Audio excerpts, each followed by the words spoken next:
Well, here we are again, XFM on a Saturday, just gone 1 o'clock, Steve, if I'm very much mistaken. But we're not here as such, we're away again, gallivanting around. We've got to do the special sort of best of again. Okay. Which we did a few weeks ago. So this is the best of the last 3 weeks. Which I think is, I think it's the best 3 weeks we've ever had. But I'd like it condensed into 2 hours. Yeah. Yeah, some great music as well in there. Yeah, there'll be some great music interspersed with fine chat that you've already heard. Yeah. Except this bit. This bit's new. We've actually, out of the kindness of our heart, we've come in last week. Yeah, yeah. And we've done a few clips just because we felt a bit guilty about shooting off. Yeah. Even now, having heard this link, I'm beginning to wonder if it was worth our time. Yeah. Well, should we play a classic link? Let's play what from the last 3 weeks. After this is Feeder. All right, so here's the first bit. Ash, and Sometimes, lovely song. Got to apologise to our producer there because he was worried about it. There was nothing wrong with it. It's just like saying you like watching birds in the garden. It's just that I think you're better than that. I know, it's cheap, isn't it, to say like I like tits. Yeah, I like cocks. So we're a bit more literary now. One of my favourite things is Fanny by Gaslight. Really? That's interesting. That's interesting. I'm a big fan of Moby Dick. The book, Moby Dick. Yeah, not the medical condition. There's nothing innuendo. No, it's the big horrible thing that used to swallow semen. Yeah. Now, in the winter, Steve, go on. There's nothing I like more than to keep my hands warm in a muff. No, sure. You mean those kind of furry things that sort of classy-looking ladies? Yeah, posh ladies often put their hands. You know when you have a nice a party and they're all leaving, winter party, and you might take the wrong hat or something. There's nothing I like more than to see two posh women with their hands in each other's muffs. Oh, that's always and they're going, "Oh, this must be yours." Yeah, that is always funny. Yeah, that's always funny. Yeah. But seriously, no, I'll stop this. You're right. I've got a degree. I just remembered that my favourite Beatles song is "Come Together." Yeah. Now we're going to stop this now, Carl, because it's childish. You're right. I've got a philosophy degree, for Christ's sake, and it's about time. Who's your favourite philosopher? Do you mind me asking? Well, I would tell you, except when I have a talk about it, I go into a Cockney accent. Really? So it can be like my favourite philosopher. I like a bit of Kant. Right. Is that Immanuel Kant, the philosopher? Yeah. That's strange. Yeah. That's strange. What's his name again? Kant. Oh, yeah. That can be weird. Can be strange. Look at Carl's face. Look at his face. Look at his face. Join in, Carl. Undo your trousers. We'll be like Stan Boardman when he told the Fokker joke. Yeah. We won't do local radio again for 10 years. Finally, White Van Man, what do you make of the fact that Sainsbury's are bringing in square tins? Is that true? A concern for you? Is that true? Apparently so. Why? Because like it's easy to stack. This is what the guy in the Sun has said. That should be interesting. That should be his comment on Sainsbury's are bringing in square tins. Is that should be interesting for meatballs.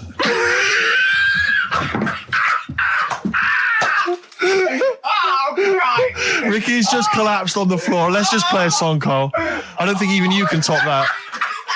Cooper Temple Claws. Who needs enemies? Good question, lads. Nobody. This is XFM 104.9. I'm Ricky Gervais. Oh, they should print a little book of those. They're great. Oh, how you can relate any song or artist to anything else. Easy. Joyful. Easy. Well, yeah, so me and Carl went out for a beer, and it was great, wasn't it? Yeah, I enjoyed myself. We started off, good. and you met my mate Robin, didn't you? Yeah. And some of the stories. Do you want to tell Steve some things about Robin that you learned?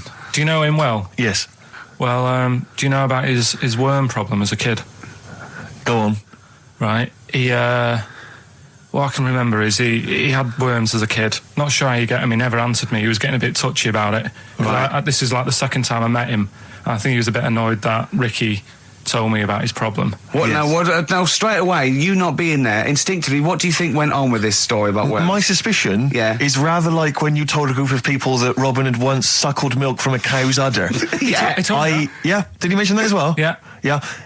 My suspicion is that, like the cow story, the worm story is not true.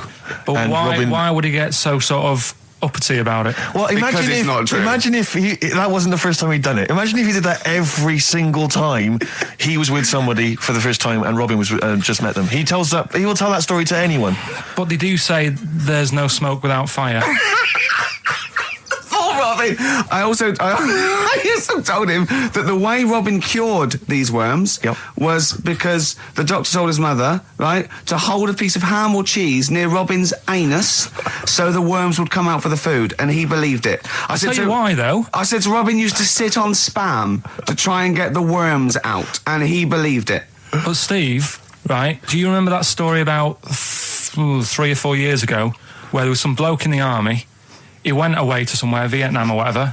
He was messing about in the woods. Messing about in the woods? Shouldn't he have been fighting? Whatever. Yeah. Right, and he walked through some lake, and I think he'd cut his toe or something on something, and some worm of some sort crawled in the gash. Yeah. And it was in his body, and the doctor said, we've got to get this out of your body. So what they did was, they said, right, the thinnest part or something of your body that things can crawl through is on the top of your head. So they wrapped Where the skull is. So they wrapped some bacon. No, they didn't. They did. That's right. thing. So he's gone in via the toe. So what we do is, I'll tell you what, that worm's probably heading straight for the head. We'll put a bit of bacon on it. The thinnest part of the body is the skull. Of course it's not the thinnest part of the body. It's where your brain case is, isn't it? It's the skull. There was a reason for it. And it was like they stuck some bacon on his head. And as ever, the vital piece of information, i.e. the reason, Karl seems to have forgotten. Because the worm was in his body, and they said everyone likes to smell of bacon. Including worms. Even a Vietnamese lake worm. They love bacon. Remember last week when I said about the little fella with the bone with no brain, and you were proved wrong? No. We were saying it wasn't a little fella. We were saying it was a stillborn child. It wasn't a little fella. You're changing it now. You weren't having any of it last week. Right, hang on a minute. I'm getting confused. There was a Vietnamese snake that went inside of a soldier. A little, like, maggot or some sort that you have to get out of your body because it causes problems. Yes, and so in order to get it out of the body, they strapped bacon to his head. Yeah. That is great. This doctor. And did that work? I think so. They had a picture of him smiling. Oh, God, what, the worm or the bloke? The bloke. Oh, dear. Honestly, I hope someone knows the story. And right. It was about 3 years ago, I reckon. Okay. And, it did work. G.I. Bacon. So this is why I went... So what, the worm burrowed out of his head to get the bacon? Get to the bacon. Right. That's great. So this is why when Robin was telling his story, I was a little bit disappointed if it wasn't true. Right. Because in a way... You know Robin's never been to Vietnam. No, but what do you really think that Robin, as Robin said at the time, Karl, why would I sit on ham then tell Ricky Gervais? It's a very good point. Because if he was a kid, you do daft things like that as a kid.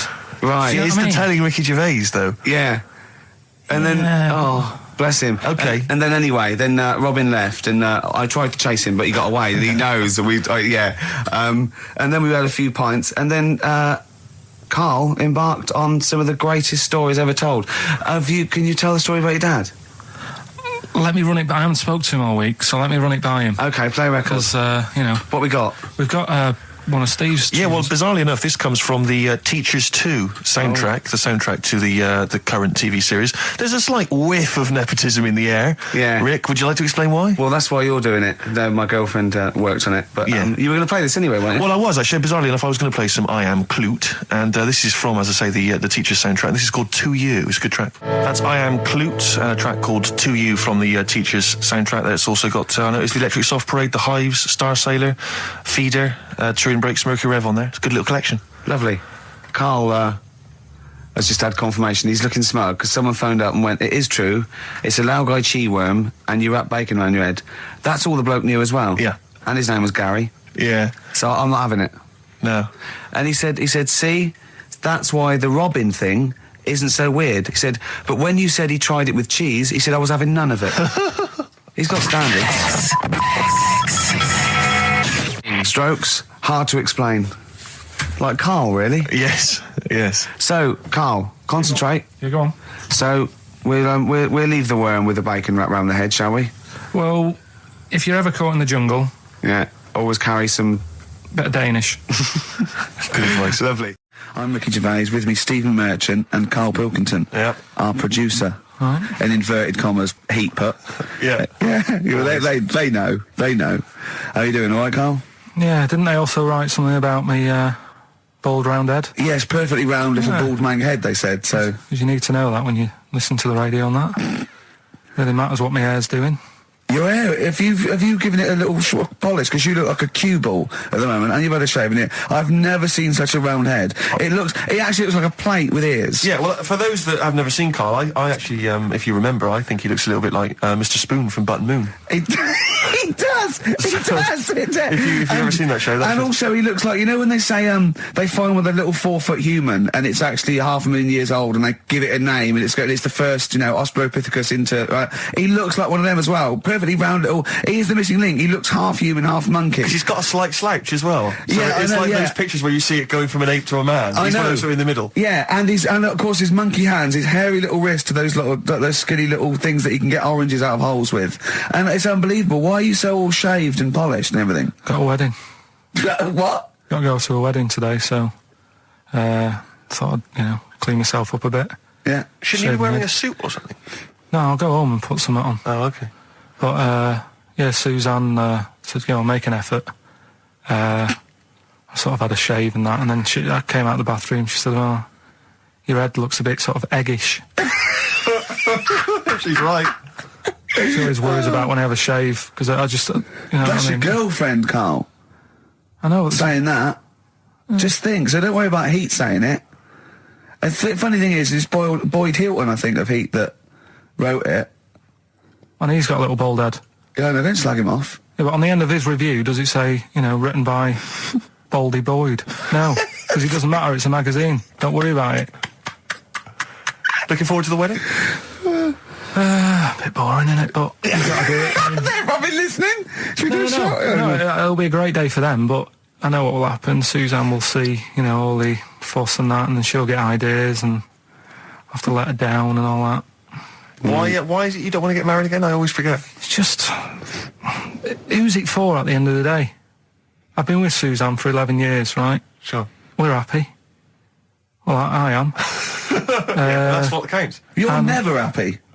I am. I'm all right. Yeah, no, I know you're happy with Suzanne and everything, but apart from that, you're never happy. You are the most grumpy, moany thing in the world. I mean, I get annoyed, but I'm always happy. I was annoyed here. I was happy coming here, but there was a bloke behind me walking and scuffing his feet. He had a pair of those stupid skulls on, and he was clicking and scuffing. Wear some shoes. You don't have to click. Pick your feet up. Flip-flops annoy me. But I'm happy. I'm just annoyed. You are just like, oh, the world's on me. It's rubbish, this. I know the world's great. It's just sometimes people annoy me by being there, But Steve said I should be locked in one of those towers that princesses used to be locked in fairy towers, because everything annoys me. But you're grumpy. I'm not. I'm all right. XFM 104.9. We're not here. This next clip is one of my favourite clips. Look, it needs no introduction. Here it is. Right. Okay. Educating Ricky. What have we got? Hairy Chinese kid. Go on. Right, yeah. This is the... I didn't want to do this. What do you didn't want to do it? Well, I wanted to give you three, and I gave you one. It was like the alien man gets a beard or whatever. Yeah, which was total rubbish, so this one should be better, maybe. Hairy Chinese kid. Right, well, we've talked about hairy people in the past. True enough. Haven't we? Yeah. The little kids who grew up in woods and hung around with wolves and that. Yeah, again, you're confusing it. Yeah, they're not... There were some people that were born... very hirsute. They were not the people who were brought up with wolves. You just put that together in your Homer Simpson type mind. Right, well, this is like a sort of close to that sort of story. Yeah. But the weird thing is, right, Chinese people aren't that hairy as a nation. No, seriously, that's a well-known fact. They don't have that much body hair and stuff. Okay. So this little kid who was born over there, he was like covered in stuff. Was he? And it was only his nose that wasn't hairy. The rest of his body was caked in hair, right? And his hair sort of What grew. sort of hair was it? Was thick hair. No, what I mean is, was it sort of like a pony's mane, so he just looked like an Ewok? You know what I mean? Just like hanging down sort of straight, dark hair. In the picture, it looked like it grows from his eyebrow. It grows from his eyebrows quite thick, and then it just goes all the way over his head. You don't think it was just really long eyebrows that he'd done a comb over? No, it was all over his body. It had a picture of like his back and that. Yeah. And had he styled it? Had he styled it at all? Did he have it a quiff or? No, it was just hanging all over him. Yeah. And they were like, this is a bit weird, happening in China, where we're not normally that airy. That was the scientist speaking there. And the local press and that were getting him down, calling him monkey boy and all this. Oh. And thinking Chinese press. What the doctor? Yeah. Oh, they're cruel, aren't they? It's like those game shows. That's Japanese, isn't it? Yeah. And the doctor said. I was Carl talking through all that time while we were just like talking to each other then. Because I turned round and I still saw he was talking. So anyway, the local press came in to see the hairy boy, the monkey boy. Yeah, and they were like being tight and taking the mickey out of him, and the doctor said... Throwing him nuts. Said he's only airy. Said he's a healthy young kid. The only faults he's got is he's got a little bit of eczema and a boil. And he said everybody should just treat him the same, and I think he grew up a healthy kid. Yeah, so that's the that's the end of the story. That's not a story. Why? But I've got nothing. I don't know what to say to that. So someone in China was born slightly hairier than the rest, and he was normal apart from eczema and a boil. That to me isn't a story. But if it is, I've got a million. I mean, it's sort of like bloke from Manchester went a bit bolder than the rest, got a job on radio. He was normal. I mean, that's not a story, is it? So we'll move on to this next one, right, which is brilliant. Dead short story. So, right, old woman, about 70 years old. Yeah. She's normally fit and healthy and stuff. Nothing wrong with her. She's having a good life. And one day, she goes for a check to the doctors, just to check herself out, because she's getting on a bit. Yeah. He says, take your clothes off and that. So she does. And checks her out. Says, yeah, you're looking good. Turn round. He said, oh, God. He says, you got a tumour on your buttock. Right? So she goes, oh, well, can you do anything to sort it out? So they go, yeah, we could book you in for an operation. It's best if we remove this. Books are in for an operation. Operation day comes, strip her down and that. They're all stood round, the doctors. Start to operate. It only turns out it's a pork chop that she sat on 5 years earlier, and it had stuck to her buttock. Right, Carl. I can forward you. Serious. Right, okay, Carl, I'm telling you now, I'm leaving. I'm never doing this show again. No, I'm serious. Honestly, you're talking. I've never had such. What do you mean? You couldn't believe it? No, when I read it, I said I've got to tell Ricky that. This woman had a pork chop stuck to her arse for 5 years. You mental case. Of course she didn't. And Karl Pilkington with his brand new show, What's the Song? What song am I thinking? No, I mean... You're nervous about this, aren't you, Rick? I am. You're worried. Well, because I've heard some of these clues before. And they're ramblings... Sometimes they're close to ramblings of a fool. Right? And it really is like those, what am I thinking? Yeah. I don't know, though. I actually was genuinely impressed by Born Slippy. I have to give him the benefit of the doubt. That's one of the better ones. Because that was short, sweet, and it worked. Some of these, like you say, they're not going to be quite as pissy. Some of them are like Emily Bronte novels. Now, listen. We're just going to go for it then. You do it, and we'll just get people to call up because I want to see the general public's confusion of trying to work out. Why don't you give us your next clue, and then we'll play a track, and then we'll hopefully have people on the line after the track to try and answer it, and you can recap briefly. So give us your clue now for what song am I thinking of? Right, this one. It's about a woman. And she's just normal, nothing wrong with her, or so she thinks, right? But there's the twist. Is this like the Tales of the Unexpected? And she's got she's got her mates and she's having a normal life, having a good time and that. And then this thing happens, right? And she starts to stink. And she can't have a bath, right? And she really wants to have a bath. She's dead sweaty and stuff. She's going about her daily stuff. She can do everything else normal. She can eat, she can talk, everything. But for some reason, She can't have a bath. Is there a coal mining husband in the bath? Yeah. Is this born stinky? She can't have a bath. So a woman can't have a bath. Yeah. Is that the rest of her Or a life? shower. She can't. Okay, leave it there, Rick. Don't try and guess. It's not for us to guess. The general public can phone up and ask questions, so I just I'm go not sure for they it. can they? I think so. Otherwise, we don't want just people just phoning Well, up and I'll tell getting you it. what about this? Why don't they can ask one question? Yeah. They can ask one question of Karl, then they have to make a guess. Okay. 08700 800 1234. Have we got someone on the line now? We'll just go. Let's do it. Let's go for one. Let's go for one. This I'm is excited. edgy radio. This is Letting Karl dynamite stuff. Right, live. Go on. Hello, XFM. Hello, I'm ringing about what's the song? Absolutely. What do you think? Well, I'm going for Dirty Diana. Dirty Diana. See, that works. That's a great guess. It does. Yeah, but it doesn't work because why can't she have a bath? Okay, so the answer is in I was there. going to ask you. Well, that's your one question. That'd be the answer. That would be the answer, I'm afraid. What was your name?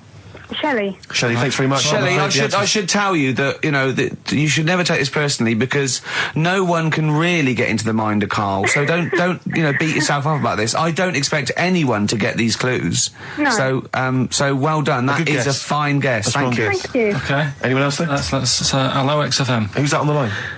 It's Chris. Hello, Chris. A question for Karl? Before you I give us don't your have guess?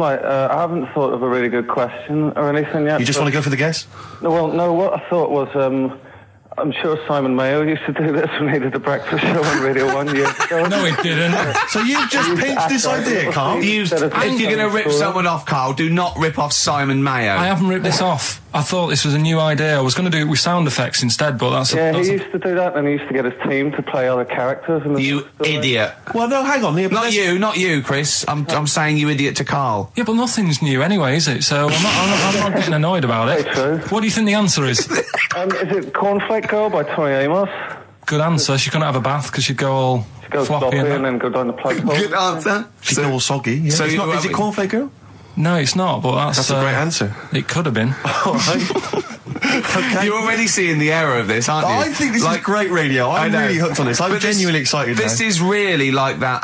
Those so-called lateral thinkers. A man got into a field and dies. Why? Yeah. He ran out of air. No, Yeah. not the one I'm He thinking was of. shot. Well, no. Yeah, That was a good Well, answer, but couldn't Simon Mayo sue you or something for doing it? Will you stop? Don't mention that. Yeah. Listen, I think if you're going to steal ideas from someone, it should be a brain box like Mayo. I mean, he's the man who's The doing only it. example of one I can ever remember hearing in his show, because I was quite young then, was some people were pretending to tap someone's phone or something, and then they got caught, and the answer was just bugging by whistle, because they were... Genius. That was absolute genius. That's Yeah. absolute genius. See, Chris, we're Karl, don't know if that's the sort of Karl's ever standard done you've got to that. come up against. Yeah. Thanks very much, Chris. the phone lines are hot. hello, XFM. Hi, is it Candy Perfume Girl? Is it what? Candy Perfume Girl. Candy Perfume Girl? Yeah, Candy Perfume Girl. Is it? Well, who's that by? Madonna. No, it's That sounds like an obscure album track. No, it's Wow. just one of her songs. just That think is it. about it. She stinks and everything. She's a normal life. I didn't say she was a sweet or anything. But for some reason she can't have a bath or Is a this shower. a big song? Just to give him a clue. It's a bigger song than Candy Sweet Girl. Thank you was a very much single. indeed for your guess. It clearly is Thank right. you. Cheers. Sorry. Okay, one more, then we go to a record. Come on. Okay. Go on. Hello, XFM. Carl, Yeah. is it High and Dry by Radiohead? High and dry. High and dry. Now that's great. She smells, which is another word for high. She's dry because she doesn't have a shower. Karl, if it isn't that, yours will never be as good as that. He's the winner. Whatever you're thinking of, that clue is brilliant. What's your name, mate? It's Richie. Richard. I mean, you can't beat that. That's a bit too lateral. Don't be stupid. It's perfect. He's made yours into a clever clue. He's made high, she smells, dry, she never gets in the bath or shower. It's not that, is it, Karl? No, it's You not. don't even get that, do you? Not Have really. you ever heard of the word high being used to mean sort of smelly? No. No. Oh, what? That was where you went wrong there, mate. Richard, I'm declaring you the winner, even though that isn't the I answer. don't think Thank we you. should give up this early. Can we Rick. just What? let's play a song and, Let's play a and song. give it one more chance because Yeah. if people think about it, it is really easy. I'm not So, going to find out the answer now because I've got to go out. okay, we'll do it very quickly. Stay in for 10 minutes. We're just going to play a new Okay. Coldplay track. Aren't Okay, we? let's hear Brilliant. Coldplay and then we'll come Cheers. back with this. XFM 104.9. We're not here. It is a bit like being Dennis Norden, playing some great moments from the show. I just imagine Dennis Norden one day sort of just like waking up out of his stupor. He was doing this, and he'd go into the producer and go, I've just seen a couple of my programmes. I just saw It'll Be Right on the Night 18. It's shit. It is terrible. Why didn't someone tell me? Well, we didn't want to upset you because, you know. But I've been doing it way too long. Well, you could just let me go on forever. Well, until you died, yeah. Well, why can't my son take over? Well, he's 80, Dennis. And the jokes I'm doing, they're awful. They're just, why have I got that clipboard? I've written these jokes, they're not funny. There's an audience, they're laughing. What are they laughing They're not at? laughing. They're not laughing. That's canned laughter. Who are those audience? Who goes to an audience for It'll Be Right on the Night? A lot of them are older than you. It can't be right. Do you know we have a 15% fatality in one of your audiences? But I went home at Christmas. I watched one of the episodes. Yeah. I was with my family and friends. I said, watch this, you'll love it. Stony face. No one laughed. They all thought it was Well, it is Well, why didn't you tell me earlier? We didn't want to hurt your feelings. You're an old man. You may be upward of 102. I didn't realise. Yeah. A quick query for you. This is from Jay. He's got a problem here. He says, my parents won't let me ditch my studies. He's currently reading modern languages at London University. Sure. He wants to follow his dream, but his parents won't let him, of being a dancer. Carl. Worse than that, he says that they're trying to arrange a marriage to a bunch of minging daughters of people they know from good families. He doesn't know what to do, so he's got the arranged marriage coming along, and he's also got, he basically wants to be a dancer. His parents are forcing him into something more practical. Well, the first thing, right, I don't think live your dreams. The arranged marriage thing is such a bad idea. Okay. Because I think too many people go on looks. Right. And then you soon get bored of that, and you find out the person who you're knocking about with, it's actually not your type. Right. Why don't you arrange marriages for people? Well, I'm just saying, right, so I'd say, Jay, go along with that. I wouldn't worry about it. Okay. I mean, if they're really ugly, then, don't go along with it. But if they're half bad, put up with it. That's Sure. all right. The dancing. Brilliant. Right? That's that solved. Brilliant. I wanted to be a dancer. After I did the boxing, right, I joined a dancing thing just near Man United's ground, right, called Twiggy's. Went along, I wanted to learn some moves. How old were you? Well, it was when Michael Jackson was, pretty big, so about 85. 83, 84, 85, something like that, around there. Wanted to do it. When I went, it was shut, and it had become like a warehouse for toilet rolls. So in a way, I wonder what would have happened. Sorry. How is that an anecdote about you going through dancing? You've told me before you did boxing for a while, you did dancing for a while. You had a true fight in the boxing. You didn't even get in the... That's not an... Imagine if that was a film. This is nice. A boy's dream of becoming a dancer. Oh, it's shut. Next on. I mean, how is that a story? Yeah, that was Billy Elliot. Do you think it would have won quite as many awards? Yeah, brilliant. Footloose. All right? Yeah. I'm fed up they banned it. Let's go. Oh, it's shut.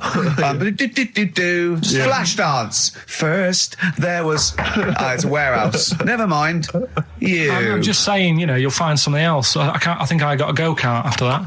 I bought a motorised go-kart and kept myself busy with that. So... There's always other just things. think, Alan Bennett has to sit down and really sweat over his stories. Yeah. He just opens his mouth. You are a living Alan Bennett character. So that's solved. Well, Jay, don't worry about that. There's no emotional problems I can foresee if you follow that advice. So the advice there is do an arranged marriage if she's not ugly. minging, she's not completely minging. Yeah. And don't worry about dancing. Get a go-kart. Cheers. Great. Well, I didn't really want to make it a Christmassy type show because I don't really like it. Oh, he's done it again. What, you did Christmas once, didn't like it? No, my dad always said... Oh, right, steady on. Dad said Christmas morning was for for me. So he used to stay in bed. So he never... That's brilliant. That's a great thing to say, isn't it? Yeah. Christmas morning's for you. Run wild. Do what you want. Just don't bother me. I'm going to Honolulu for 2 weeks. That's great. Dad, it's Christmas. Do I have to do anything? No. So my mum used to get up because she used to like to see my face light up, when I open my presents. And then... to give fireworks. And then I'd have to go to my bedroom from about 6 o'clock onwards because my mum and dad were into having big Christmas parties and I wasn't old enough to go. Right. So they'd say, right, you've had your fun there, you go up to your bedroom, stay in there. Really? Yeah, I remember one year, right, I got a train set, that's what I wanted. Yeah. Right? It's brilliant. Playing with it all day. I thought, I don't mind about the party, I'm happy staying up here playing with this. Brother comes in, he's had a few, right? He's going, yeah, I'll give us a go on your How old is he? He's a bit older than me, so he might have been like, let's see. Well, let him be 18. Probably about 18, 19, And how old something were you? like that.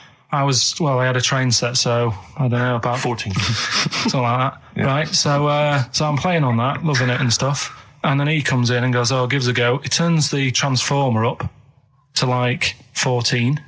He went really fast for about 5 seconds, broke it, and then he went back downstairs.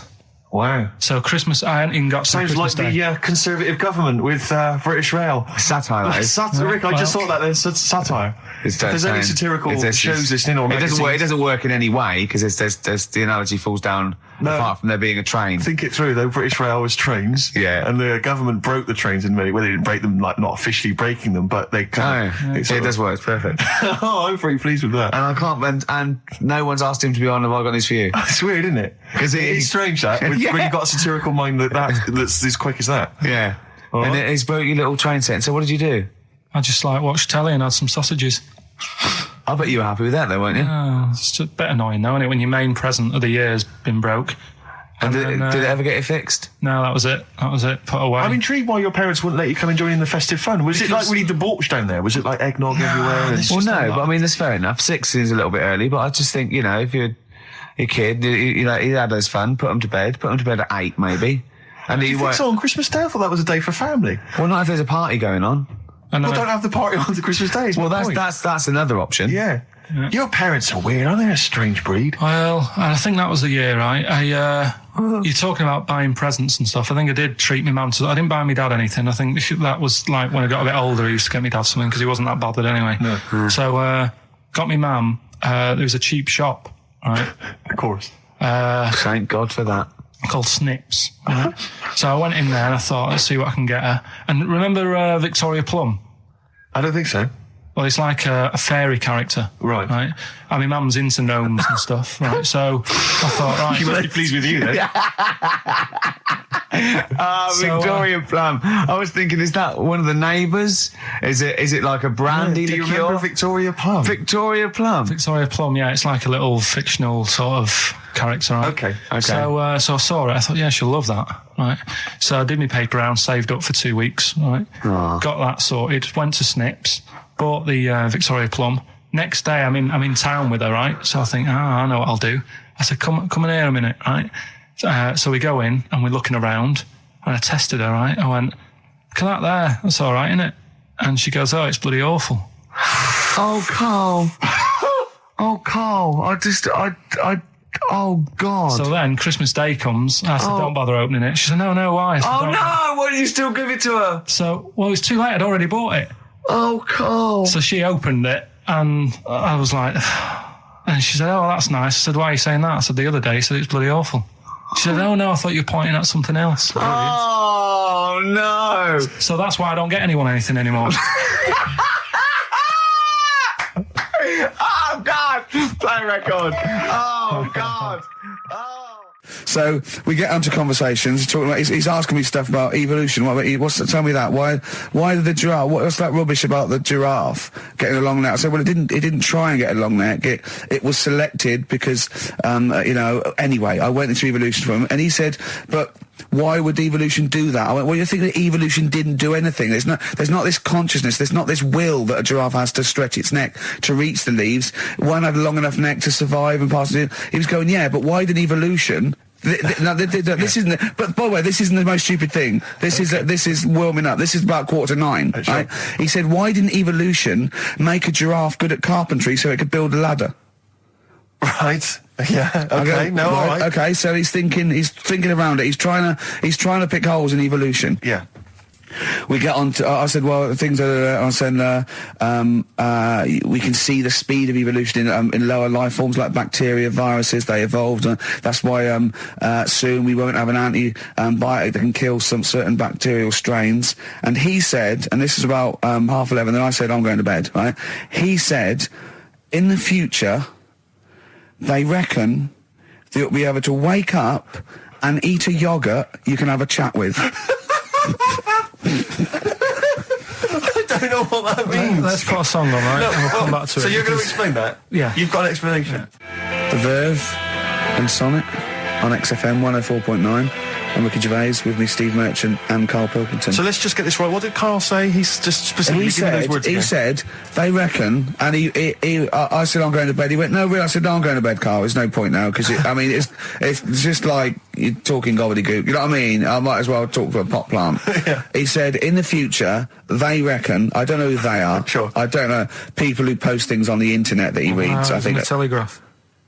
Anyway, complete the sentence. They reckon that in the future you'll be able to wake up. I love it. There's always a little scenario, an embellishment, like this little. Oh, hello, darling. It's your yogurt. Hello. You'll be able to wake up and eat a yogurt you can have a chat with. All right. Well, thanks for that, Rick. I'm looking at you. I'm going to throw that over to Karl now. Right. It's when I was away on holiday, right? I don't normally buy the Telegraph because it's too big and that, innit? So, but they were giving it away for free on the plane, so I thought, ding dong, might as well have it. And I saw a couple of things in it. I thought that'll be interesting. I saw this thing about the future, and it was talking about evolution and what have you, right, which I always find weird, because I always think that maybe we've sort of done it wrong anyway. Do you know what I mean? I sometimes think by definition, evolution can't get things wrong. Things change, that it's not successful, it can't pass on its genetic material, but if you're around, it's working. If you're around, it's working. Slugs are as evolved as they need to be. Slugs are as evolved as you and me. That's true enough. Yeah. No disrespect, but it works. It works. Sorry, they're around. Anyway, what's your point, Karl? No, I mean, I think we probably would have been better off staying as a fish. Just because there's more water than land, isn't there? Right. And you wouldn't drown. This is why I went to bed. No, I can imagine. I'm thinking of dozing off now. Yeah. No, but do you know what I mean? From, what was it? It was bacteria, it was fish, mermaid, man, onwards and what have you. So anyway. Oh God! No, there are a few knowledge gaps in your theory of evolution. You generally got it right though. So but, I mean, basically, it went bacteria, fish, mermaid, man. What's next is the big question. So it was telling you all about this and what have you, and saying how we shouldn't have interfered, because maybe if we wouldn't have invented planes and what have you, maybe we'd be able to fly and what have you if we really needed to and stuff like that. Okay. So we've interfered with evolution, you see. Right. Well, then it was saying, well, what's the future got? Well, yes, in one way we have interfered with evolution. Yeah, the evolution of the human being in society is changing. It's no longer based on the strongest or the fittest, because medical science can keep us alive long enough. People can pass on their genetic material where without this civilization they wouldn't have been able to. So yeah, there are different parameters, there are different pressures, there are different things that say whether we're going to pass on our genetic material or not. Okay, so in that sense you're right. And that, Rick, as far as I'm aware, has led to a yogurt that you can eat and have a conversation with. So this is what it was saying. It was just saying, we're living in mad times and that. There's a lot of weird stuff going on. One of which is... And the fellow was just saying, with computers and stuff like that, the way it is, we'll be able to wake up... Go on. Have a chat with your yogurt and have something to eat. What do you mean, have a chat with your yogurt? Because of the amount of... I mean, you have them yogurts already, those friendly yogurts. Those bacteria-friendly ones, so this is just a really friendly one. Yeah, they don't... Oh, God! I'm like bears! Do you know what, sometimes, Karl, I think that we're having a chat with a yogurt. Do you know what I mean? There can't be any difference. Yeah, but then I'm always reminded that would be more entertaining. That would be more informative. That was Jane's Addiction. This is the Best Of Show on XFM 104.9. I'm Ricky Gervais, with me Stephen Merchant. Yes. This was a clip show. We recorded this a couple of weeks ago.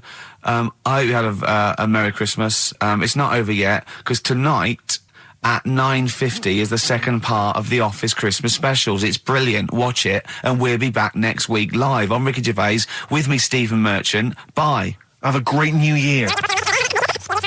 Class. Rock the Casbah. I love the fact you had at least 3 minutes to get that right. I know. Prepare and get that right. I know, but my mouth was full of Maryland cookies. Yeah. Last week, this would blow your mind. He came in, do you know what he'd bought? For himself, about 10 penguins. He buys penguins still. I know. Or wagon wheels. Oh, I've never liked wagon wheels. You've not been a fan? No, but I'm sorry about that. It's The Clash and Rock the Casbah. Talking about records, have I told you that time my brother-in-law, he was moving out of his place, I think moving in with my sister, and I was about like, I don't know, 13, and so he was about, 30, and I moved in, and he brought round all, his records when he was storage to leave them at our house, right? And he had all these old sort of records, 50s and 60s records, no, I was right, and they put them upstairs, and I was looking through them, and it's just all like Elvis stuff and Beatles stuff, and there was a mate of mine who loved Elvis, okay, and he had loads of chemicals, yeah, he had loads of chemicals, and I was into chemistry, and he said, let's swap me some chemicals for them, so I sort of nicked about 5 Elvis singles, and I got all these chemicals, and then the guilt just hit me. I just thought, well, he's going to notice that. And one night, I just came downstairs and I confessed to my mum. And she went, all right, well, I won't tell him, but you've got to be good. And it's sort of like I was just really, really good for a year. And then I remember when I was about 18, my brother was talking about it. And he said, did you ever play those records I left for you? Brilliant. He told my mum, he said, these are for Ricky. She just didn't tell me. She was sharp, wasn't she? She used opportunism there. Oh, that's genius. And that was it. That's why I was good. But you've never stolen anything since, have you? No, I don't. Except that spate of shoplifting after that to teach your mum a lesson. yeah. Well, I went round and arson. No, I did. I just couldn't believe it. That's it was terrible. Like when you're born, you're a little baby, wrinkly and stuff. When you get older, you sort of morph into a baby again. And you go through the same phases. So when you're young, you buy singles. You get old, you got nothing to do all day. You got all your pension money. What will I buy? Cliff Richard's on the telly. Here's my video, buy me song. You see, that started off as quite a sensible point, because I actually think they do it. But what was all that alien stuff about when you're born, you go wrinkly and you go wrinkly again? So sometimes you mix like normal things that human beings say with I don't know what. Well, look, when you're a baby, you've got a little bald head, no teeth. You get old. What happens? Are you a philosopher? You're an official philosopher. Because, I mean, it sounds like it. Oh, Karl, play a record. You're a gem. You're a diamond. But we're talking about MTV, right? And I was feeling a bit nervous, wasn't I? About like, you know, the way I look. Right. And what have you. And then I watched a bit of Celebrity Big Brother and all the fuss that Mark Owen's getting, and he's not that good looking, is he? He's very. I want to be Mark Owen's mate. If anyone who knows Mark Owen or Mark Owen's listening, I want to be his mate. I think he's brilliant. I think he's a nice lad. But what I'm saying is, right, all the girls go mad over him. Yeah. And he's not that good looking, is he? Well, no, he's got. He is in a certain way, isn't he? That sort of non-threatening. But he's not stunning, is he? Do you know what I mean? No, but no. Well, what's your definition of a stunning? Yeah. Well, who do you like? Someone who you look at and you go, God, they're good. Which bloke do you fancy? What bloke do you think's attractive then? So if I was into men, yeah. In fact, you can still say a bloke's a good looker without fancying him. Who do you think is attractive? Probably. I mean, it depends what you're looking for. No, just look. Just look. You think different looks as well. Of course, yeah. Who would you say was attractive? Who would you say was like stunning in your definition? A good-looking lad. Yeah. Good-looking lad. Oh, look at him over there. He's.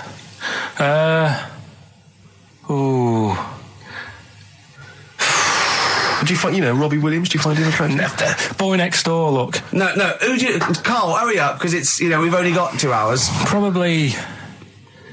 I can't think of one offhand. Mark Owen is pretty good looking then, really. There's not. Just name one bloke that you think's an attractive guy. There must be one bloke that you've either met or that you've seen in a pub Who do you think on a is poster. Attractive? Tell you what. Go on. Tell you what. Works here. Young Alex Zane. Alex! Well, we know Alex. Maybe we can fix you like that. Oh, I love you, Alex. You've got so much. I just like the way, the things that interest me, I remember. Things like snakes not having ears and stuff. Yes. I didn't have to read about that. No, you just learned that, yes. You saw it on the telly, didn't you? You saw it on that Ian Wright programme. Yeah. Yeah. And this is what Karl said to me. He said, it's actually, I called Karl up in the week, and Reese was with him. Reese used to be on XFM, and he took the phone, and he went, Karl's worried, I've seen that programme. He said, snakes don't have ears, right? He said, so you can creep up on them and pick them up. And he said, Karl's worried. He said, how would you ever put them down again? Because then they know you're there. I woke up the other night quite late. Worried about that. And I said to my girlfriend, I said, how do you put a snake down? And she said, what are you talking about? I said, that Ian Wright thing, this guy managed to pick up a snake. And do you know that thing where they clamp its head on a jar to get the poison out? I do now. Right? They did that, but they didn't show you how they got rid of it. And I thought, it could really get nasty, because it's obviously annoyed that you've had its head pressed in the jar. Yeah. Right? They hate that. Now... Especially as it's in front of their mates. When you lift it off, right, you've got hold of it. Yeah. If you go to chuck it down, it's going to turn on you. It's going to go wild, isn't it? So, I just wondered. Well, what you do is you never put it down, Carl. Yeah, that's why that bloke has got about 11 or 12 just carrying him. Exactly. Yeah, you never put it down. You sling it. Who cares? You just throw it, don't you, really far? That's not that. I don't think you should throw. But Carl, listen, don't worry. We're not asking you to get involved with snakes. Rick, I sometimes get off at the Tube at Tottenham Court Road if I want to look at the record shops before I come into XFM, and I always cut through Chinatown. Oh yeah. And every time I come through Chinatown, the same thought always strikes me. I always feel like I want to just gather all the little locals, all the little Chinese fellas, just gather them round and just go, guys, in what way is this a town? It's not, is it? This is not, at best, what you've got here is a novelty street. Yeah, Gerrard Street is not a town, mate. It's not a town. You've had this for like 100 years. It's not expanding. Yeah, yeah. You can't just call it Chinatown and claim it's a town. If I was them though and you do that, I go, what are you talking about? It is a town. It is a town. It's our town. It is a town. It's our town. We got all lots of stuff. Where's your church? Where's your mayor? We got a betting shop. Not enough. It is. See, all you've got here is restaurants. No, that's not a town. No. Got a little supermarket with snacks. What does it sell? Snacks. Specifically, I would imagine crackers. Yeah. Do you want to buy a dragon? Do you want to buy an ornamental dragon? If I wanted to buy one, this is where I would. Do you want to buy a gold dragon? Is it made of gold? No, it's made of plastic, but it's sprayed gold. Do you want to buy that? It's not a town. It is a town. It's not a town. Yeah.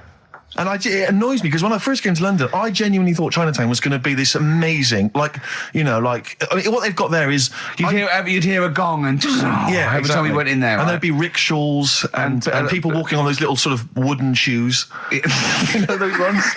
They're brilliant. They are just clomping around in them, but nothing. It's nothing. It's just. Yeah, exactly. Yeah. It just reminds me of, have you ever been to any of those sort of museums? You tend to have them up north where they've got you sort of sit in a little cart and it sort of rides you through kind of, I don't know, it might be Newcastle, the Victorian era. Yeah. Can I have half a pound of those sweets, please? Exactly. Of course you can. If there was some animatronic then, it would just be an exhibit. Yeah. Their concession to be 100 years ago is that there's some scales in the shop and there's a horse outside. Yeah. That's it. That's it. Exactly. Yeah. The traditional sounds and smells of old England. And the voice of going, of course, there was no television. Exactly. Amazing. Yeah. Amazing. Brilliant. Yeah. Welcome to Chinatown. Ding, ding, ding, ding, ding, ding. So it's not, it's a good point. Is that a piece of traditional music? Ding, ding, ding, ding, ding. Yeah. Is that some traditional Chinese music, or is that music that someone in this country wrote, thinking it sounded like Chinese music? I think it was the Vapors, wasn't it? Oh, is that what it is? That? Because it sounds so, that's the music, isn't it? But are you sure they didn't take that from some other source? It's that pentatonic scale, isn't it? What is it called? It's the black notes on the piano. Right, that's the one I can play along with EastEnders. Yeah. Do you know what I don't get with it? Go on. Chinatown. Yeah, Chinatown, because I always walk through it on the way to work. A couple of things annoy me. First of all, I think it's bad business, just because if you've got a Chinese restaurant, put it somewhere where there isn't any others. It's a good point. Yeah, but it's also a community. They're not just a theme park for other people. I remember going out one night with Suzanne and some friends, and you got there and there's so much choice. It's that dilemma of, forget it. Well, not really. Specifically, do you fancy Chinese? Well, no, but why do you go to the one with the dead ducks hanging in the window? That's my favourite. That's the other thing as well. It's like, normally you put your good stuff in the window. If that's what's in the window. Yeah.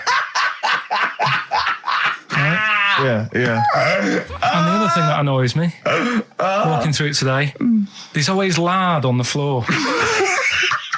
What, in the street? In the street. It is, honestly. I'm scared I'm going to slip over. It's because all the restaurants and that. But why is it? That's another point. Well, it's not oozing out of the restaurants. No, but why is it? I don't know what they do. Careful. Listen, no, but why is That's why they used to wear those little wooden shoes. No, okay, we've got... No, but the thing is as well, they try and wash it with water, which doesn't work with lard, and it's like oil. Famously, yeah. You know what I mean? Even I know that. Yeah, you got to scrub it. So, You think sorted that out. Yeah. You think they'd know, wouldn't you? Yeah. Right. Anyway, thanks for your thoughts on Chinatown, Carl. That worked, didn't it? See, panic over, calm now. You're on holiday soon, aren't you? Yeah. You got to go off early. Well, about How many holidays have you had? Because I only ever have time off when I'm working, like doing another job, like, you know, filming or something. But you seem to have a lot of holidays, just like, and you were sick as well. You were just like, because you had wet trousers, which is a little bit... Do you not care about the job? I mean, I've got to ask because, you know what I mean, if I was in charge, I'd worry about your motivation or... Because yesterday we were trying to work out what you enjoyed doing, and we got to Manchester United and moaning. And that is the two we came up with. I don't know where you get the moaning thing You're from. always whinging. About what? Everything. When? When did I last have a moan? Just before we came on air. Right, and why was that? I don't know, I can't remember. Because we were in good mood. We were in a good mood, me and Rick. I'll tell you why. Go on. Because you brought a song in at 10 to 1. Yeah. With a load of effing and jeffing in it. Yeah.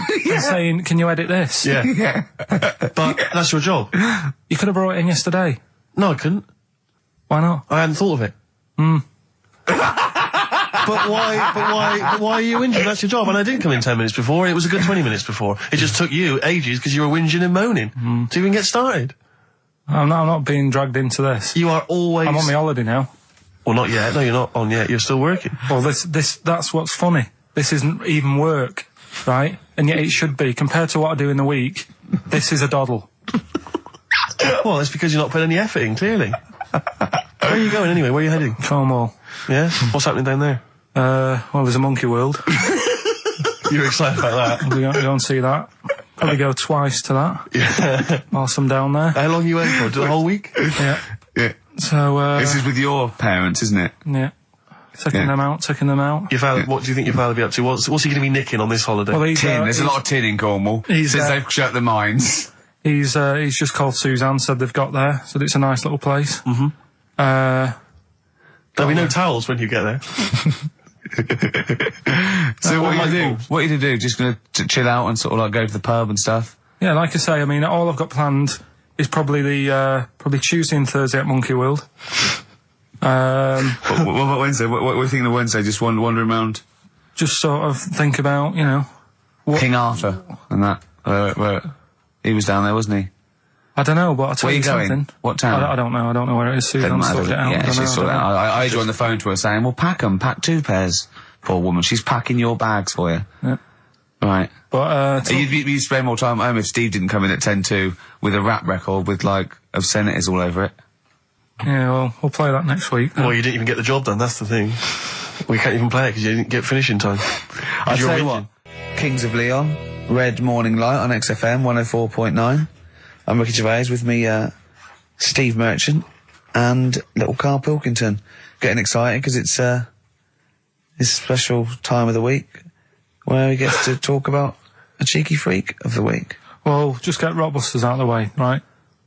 Because I've got to put these prizes in the post bag now, so I'm shooting off. Yeah, because you got to go early. So I don't know how you do your job. You went to Manchester, you went to Madeira, you had a day off because your trousers were wet and you had a cold, and now you're shooting down to Cornwall. You're leaving early.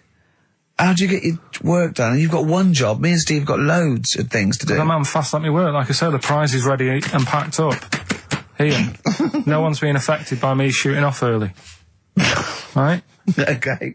Are you actually going to be here next week, or are you still going to be in Cornwall? No, you see, there again, I'll be back in time. Oh. And in the week, when I go to, you know, Cornwall, see the Monkey World... Yeah, you're 2 days past the Monkey World. That's still work. Yeah. That's still work? What?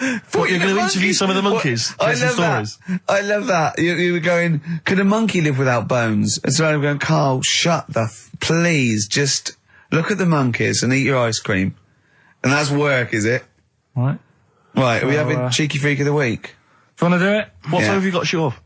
Could do with shooting off sort of soonish. Okay. To be honest.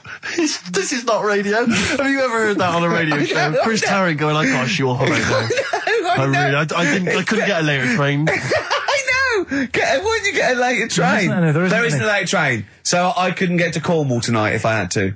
If I had to finish this show, I couldn't possibly get to Cornwall. Rubbish. Of course there's a later train. Oh, I've booked it now anyway. Right, well, that's the point, isn't it? Yeah. You're not thought whatever. I don't think the show's lost anything. I think we've still had the, Freak of the Week's coming up now. This week. That's what I'm saying about Freak of the Week. It's to get people thinking, right? Thinking how lucky they are. That, they don't have to comb their face. What are you talking about? What do you mean? Freak of the Week is to let people know how lucky they are. What about the little freak you're talking about? What are they thinking? They're going, oh, he's talking about me. I'm a little hairy lizard man on a stick. Pop in, give us a call. I thought, that's what I'd like to do on a TV programme. That's what I want to do. I want to go and, meet these people and say, right, let's just go shopping. Let's, we'll film what your normal day's like. Yeah. Let's pop out. Nip into Sainsbury's or whatever. Yeah. Buy a comb. Park right up close to it. You know what I mean? Yeah, yeah. So what you're saying is you just want to get a little message out there, which is that there's always someone worse off than you. Well, there's proof of that in this room. You know what I mean? Oh, Carl, when's your train? In a minute. I'm going to get going now. I'll see you later. Thanks, Carl. Brilliant. What are you playing? You going to play a song? Kirsty McCall. Yeah. I'll see you later. Kirsty McCall, New England. Karl Pilkington has left the building. He's rushed away. He's on his way down to Cornwall. And we're left by ourselves. Indeed. In the room. See, if we can do this... If we can press all the buttons and not make any mistakes, strictly speaking, there's no need for Karl. I don't mind if we make mistakes. Well, no, exactly. We never were in the old days. No, sure. I think Karl is going to love Cornwall. Because I think, one, the mayor is probably an animal. Yes. And I imagine the townsfolk think like Karl. Yeah. Do you know what I mean? I imagine he'll stay there. He'll be made king. Have you ever seen Return of the Jedi? In Return of the Jedi, the Ewoks, the little furry creatures, they see C-3PO, and because he can talk and he can speak their language, they actually elevate him to godlike status. What are you doing here? Hooray! He's back. What are you doing? You could have stayed till the end. No, I'll see you later. What are you doing? What are you doing? Right, well there he is. He's on his way. Yeah, if you're listening online in Cornwall, I can't imagine that's ever going to happen. But on a clothesline with a bean tin at one end and a big bean tin in London. Or if I'm cool in London. Yeah, or if the foil helmet you wear to fend off laser rays from aliens out of space are somehow picking up the show, then Carl's on his way. Look forward to meet the bold one. Because he's got a sort of the obligatory sort of red face that would go well down there now. Because I think he's been out in the sun, or he was pre-boiled when he came in. But he's rushing down to Cornwall now, going from Paddington Station. So, if you're in the Paddington Station area, you want to pop down there and sort of wave him off, then do. Yeah. Don't be afraid. That's not a dirty sexual act.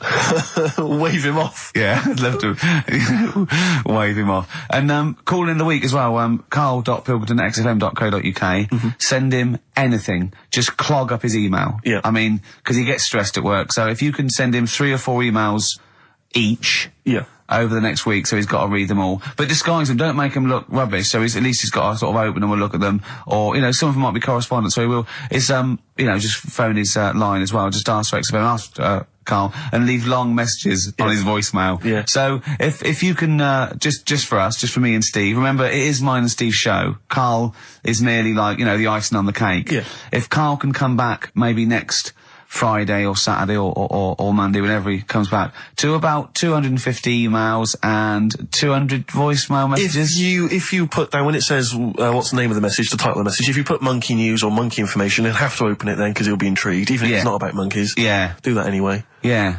Voicemail messages, leave them long, like there's information, disguise it, so it might be important. Yeah. Just so he has to listen to it. I wish I'd give his mobile out, but that is just too cool. But anyone can get him at XFM, and of course we've given out his email before, so I mean, go mental. There are plenty of ways to torture Karl Pilkington. I mean, we're doing all we can on a Saturday, but we're only 2 people. But we're only 2 men. You know what I mean? So listen, go berserk. We'll be back next Saturday, and we'll leave with song for the lovers, song for the ladies, whatever. It's a beautiful track. A song for the sunshine. Song for the Sunshine. It's Lily White by Cat Stevens. And we've done it. We don't need Karl. Definitely not. See you next week, Rick. Bye. Well, there's the darkness. They believe in a thing called love. Karl, do you? This is XFM 104.9. That is my favourite band at the moment. You love them? I absolutely love them. I think they're funny. I think they're straight down the line with a little bit of tongue-in-cheek. Oh, brilliant. Did you see them on Jules Holland last night? I didn't, sadly, no. Brilliant. Were they good? Yeah, absolutely jumped. Oh, I mean, Jules didn't know what to do. was he playing some Boogie Woogie? They wouldn't let him play Boogie Woogie over their song. That's what I mean. That's why he stayed back. But I can't imagine it was very good. Then. He shook the. I'm surprised you say they were good. Jules wasn't thinking. I mean, I thought. Hold on, this is missing something. Yeah. This is missing someone from Squeeze vamping over them. Exactly. But they did well without him. Extraordinary. Yeah. Well, here we are. Then we're back. XFM 104.9. Karl had to leave early last week, but you stay to the end this week, mate? Or yeah. Yeah. You don't need another holiday. Oh, he started already. I mean, Steve's made you look like a bit of a twat already, and it's only 1:05. But the only reason you don't go on holiday is because you have to spend money. Oh, and he's gone straight back. Well, He's gone straight back. I can't come back to that. Oh, it's just dynamite. It's just absolute. That was Although searing. the last holiday Steve had, he sort of found a third world country so he could live like a king for a week. It was Cuba, wasn't it? Going to Cuba, amazing. You can almost rule the place. If it weren't for Castro, I'd have been in charge. Kind of cash I was flashing around. They do anything for $1 over there. It's extraordinary, literally. I mean, it's amazing. Yeah. Oh, definitely. And I went to Kenya before that. So he thought to the prostitute said no. You were going. Yeah, well, it was $2. I mean, I'm not made of money. Did you have a good holiday, Karl? Yeah, it was all right. It's all right. Went down to Cornwall. Now Tell you're you going what, to the monkey some odd sanctuary. people down there, Steve. Well, don't look at me. I'm not from Cornwall. Well, you're from that sort of area. Well, not really, but never mind. Genetically, he means. Right. They're weird. Well, you must have slotted right in. What are they weird? What do they look like? Just all sort of odd people. A lot of old people, but not just old, sort of messed up old. What do you mean messed up old? You can't just say that. There's. There was a woman with a funny neck. Okay, in what way was it funny? What did she have a funny neck? If you were writing an essay, you wouldn't say there was this woman with a funny neck. How would you describe it? She sort of had her head like pointed down all the time. Like that. Don't do it. It's his radio. No, but just for you, I do like that. Yeah. Walking about like Yeah. Okay. Right. So brilliant. that. I don't know. I was saying to Suzanne, what happened? You know, what do you think? Because Suzanne knows everything. That's the good thing about her being with you. You just ask her what happened to her, and Suzanne goes, "Karl, I don't know. Yeah. I haven't been here before." Suzanne, your girlfriend, or mummy as you call her. Oh, sparks are flying. Yeah. I got a little bit of chocolate. Can you just lick a tissue and wipe it off? Oh, She said it might have been like because back in the olden days they carried stuff on the. the olden days. What do you mean the olden days? This woman was probably what, 50? No, she looked about 70. Yeah. But like I do on Cheeky Freak of the Week, right? I always turn it round and we get like something good out Something of it. positive, yeah. I said to Suzanne, I bet she finds a lot of money. Yeah. Always staring at the ground, yeah. Oh, So dear. it was always good. So, you're Maybe back. she just had new shoes and she was admiring them. Yeah. Did you think of that? Before you point the finger and judge? Or a necklace was too heavy. Exactly. So, you're back refreshed. So, what have we got for this week? Have we sort of, because we didn't meet last night, which we usually meet No, sort of I Friday. called you and said it'd be good if we could. I wasn't getting back into London. Well, I was up until for it. I was up for it, 7:30, you know. but Yeah. but we all need to be there. It's not Yeah. just me and you being there. Yeah, so, yeah. No, you're right. I mean, you're absolutely right that I wasn't there yet because I wasn't willing to just be governed by your particular schedule. You want to jet back in from another of your holidays It wasn't a at holiday. 8 o'clock. Wasn't a holiday. That Well, was, so what? You What were do you out mean? of town. What do you mean it wasn't a holiday? What was it? it was a treat, wasn't it, for my mum and dad? So it wasn't a holiday. I What, took so them you away. didn't enjoy the 5 days off? You'd rather have been here moaning 8 hours a day, 7 hours a day. You see, we said last week that you're always whinging. Here you are whinging now. I'm not And you're moaning. saying it's not even a holiday. You're saying it's not even a holiday. What was it then? Would like a nurse who take sick children to Florida, would they say having a great holiday? Sorry, what particular ailment did your parents have for the week that they had to fly in? Karl Pilkington, MD. Yeah. What are you talking about? Well, all right, it was a holiday. Well then, good. Now some honesty, now some truth. So you came back from your holiday. You wanted to start back to work straight away. Steve couldn't be bothered to meet. Is that what you're saying? That's what I'm saying. So we've got nothing prepared for this. Well, you can rely on Rockbusters. Right, that's We've coming got up. nothing. Monkey News. Even though you were away, you were still working. Still doing stuff. Did you go to That's- the monkey sanctuary? I'll tell you about that. Tell us about it. Play a record. All right. Do you want Smashing Pumpkins? Smashing Pumpkins. I thought an old classic from them, Cherub Rock. Yeah. Smashing Pumpkins, Cherub Rock. That, of course, Rick, is available on their greatest hits. Brilliant. If you want. I mean, that's how I rock. So Yeah. I know they. I'm very much the shape of a cherub as well. Well, indeed. Naked with a couple of and a rosy big arse. and a trumpet. Yeah. Do they have trumpets? I don't know. I've just had an email here. Monkey news Yeah. from a listener. Monkey spotted holidaying in Cornwall. A chimp was spotted holidaying in Cornwall last week after befriending a family of 3. One onlooker said, "It was incredible. He dressed and behaved exactly like a human being. He even settled the hotel bill at the end of their stay. The only telltale sign was his lack of table manners and the incoherent babble when he opened his mouth." There we are. So, Well, what do you think of that, Carl? that's the listeners, Carl. That's Joanne. Amusing, articulate, accurate. She Accurate. remembered exactly who's there and everything, setting in the bill. It's all there. So, I mean, even though people think that you're slightly simian, slightly less than human on the evolutionary ladder, they do listen to you. So, I mean, I don't know who's more stupid in the end, you or the listeners. Well, you may recall, Rick, at the end of last week when Carl had to shoot off early, we issued a little request for listeners just to bombard Carl's email with just pointless emails that really weren't about anything, just to clog up his email for when he returned. Yeah. Rick, they sent them all to us. Brilliant. I mean, that's the kind of listeners that we've got. We've got reams here on our email of just junk. I mean, it's like a Marx Brothers plot, isn't it? I mean, just ludicrous. listen. Listen to what we say. I got one about a shaved cat. Well, that's not pointless. I'll be reading that later. Oh, it's 11, yeah. I'm happy. That'll keep me going for a couple of weeks. I'll be reading that later. Did you get to the monkey sanctuary? Because this was the big thing. You were going into Cornwall, you were going to visit the monkey sanctuary. I've never seen someone more excited. You had 2 days put aside for the monkey sanctuary. How did it go, Monkey World? We were on our way, right?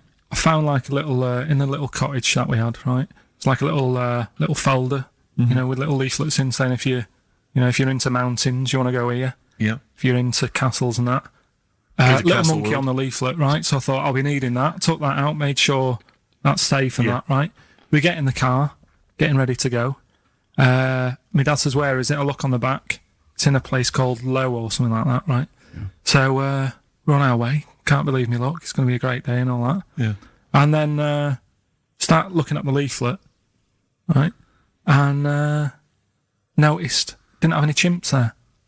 Yeah, it's not Monkey World. It wasn't a monkey world. Well, what was it called then? Something like Monkey Town. yeah, it was just it had like woolly monkeys in it. That's what They had what? Woolly monkeys. What are woolly monkeys? Those things Johnny Vegas off the advert. Right. Right to them. They're dumped now since ITV Digital went under, so they just put them in a cage. I don't They're understand. woolly. They're like they're sort of like little fluffy little baboon type things. Woolly monkeys. I mean, it's not your chimp. It's not your classic chimpanzee. So did the car screech to a halt? It was like Yeah. it was like the mission in Armageddon. I just said abort. We're on the way back. So how far had you got before you bothered to read the leaflet? Probably about 5 miles away from where we were. So what did you do with yourself? You must have been distraught. we Well, went they to, broke down and then they heard banjo music. Yeah. No, we went to a sort of an amusement place. Arcade. I'd love to see you in that. What with putting those coins in, so it has to roll down and they go flat, and then an arm pushes It them. was one of them. Really? Well, I I'd worked it spent out as years a on that when I was little. Well, there's a new one. I can't be bothered explaining it, but it's a con. We went to this place, right? My mum and dad had been there before, and they said, "You'll love it. It's brilliant. It's got like a war bit in it." A war bit, right? Yeah, like because they know I'm into tanks and stuff. Yeah. So you'll be loving that. So sorry, I didn't know you were into tanks. No. Well, they're all right. Brilliant. It's gone from one of his childhood passions to they're all right. I know, yeah. Go on. And but it was awful. I mean, my mum and dad had been there before, and he said, "No, you'll love it." But it was like a really miserable day. Sure. Right? All the rides and that were broke. Yeah. Broke. It just reminded you of Manchester. My dad just ended up, he was more interested, there was a really fat family there. Well, presumably he was breaking into the machines, trying to scoop off the cash. I like the fact that those poor fat family were going, why are those people looking at us? Yeah. Oh, do you want to ride one? No, but we're not a ride. They were massive, and he just like, look at the state of that. The whole family. Yeah. Just, fat. Bloaters, yeah. All right. No, but because fat, there's no need for it, is there? And he was really like, oh, God.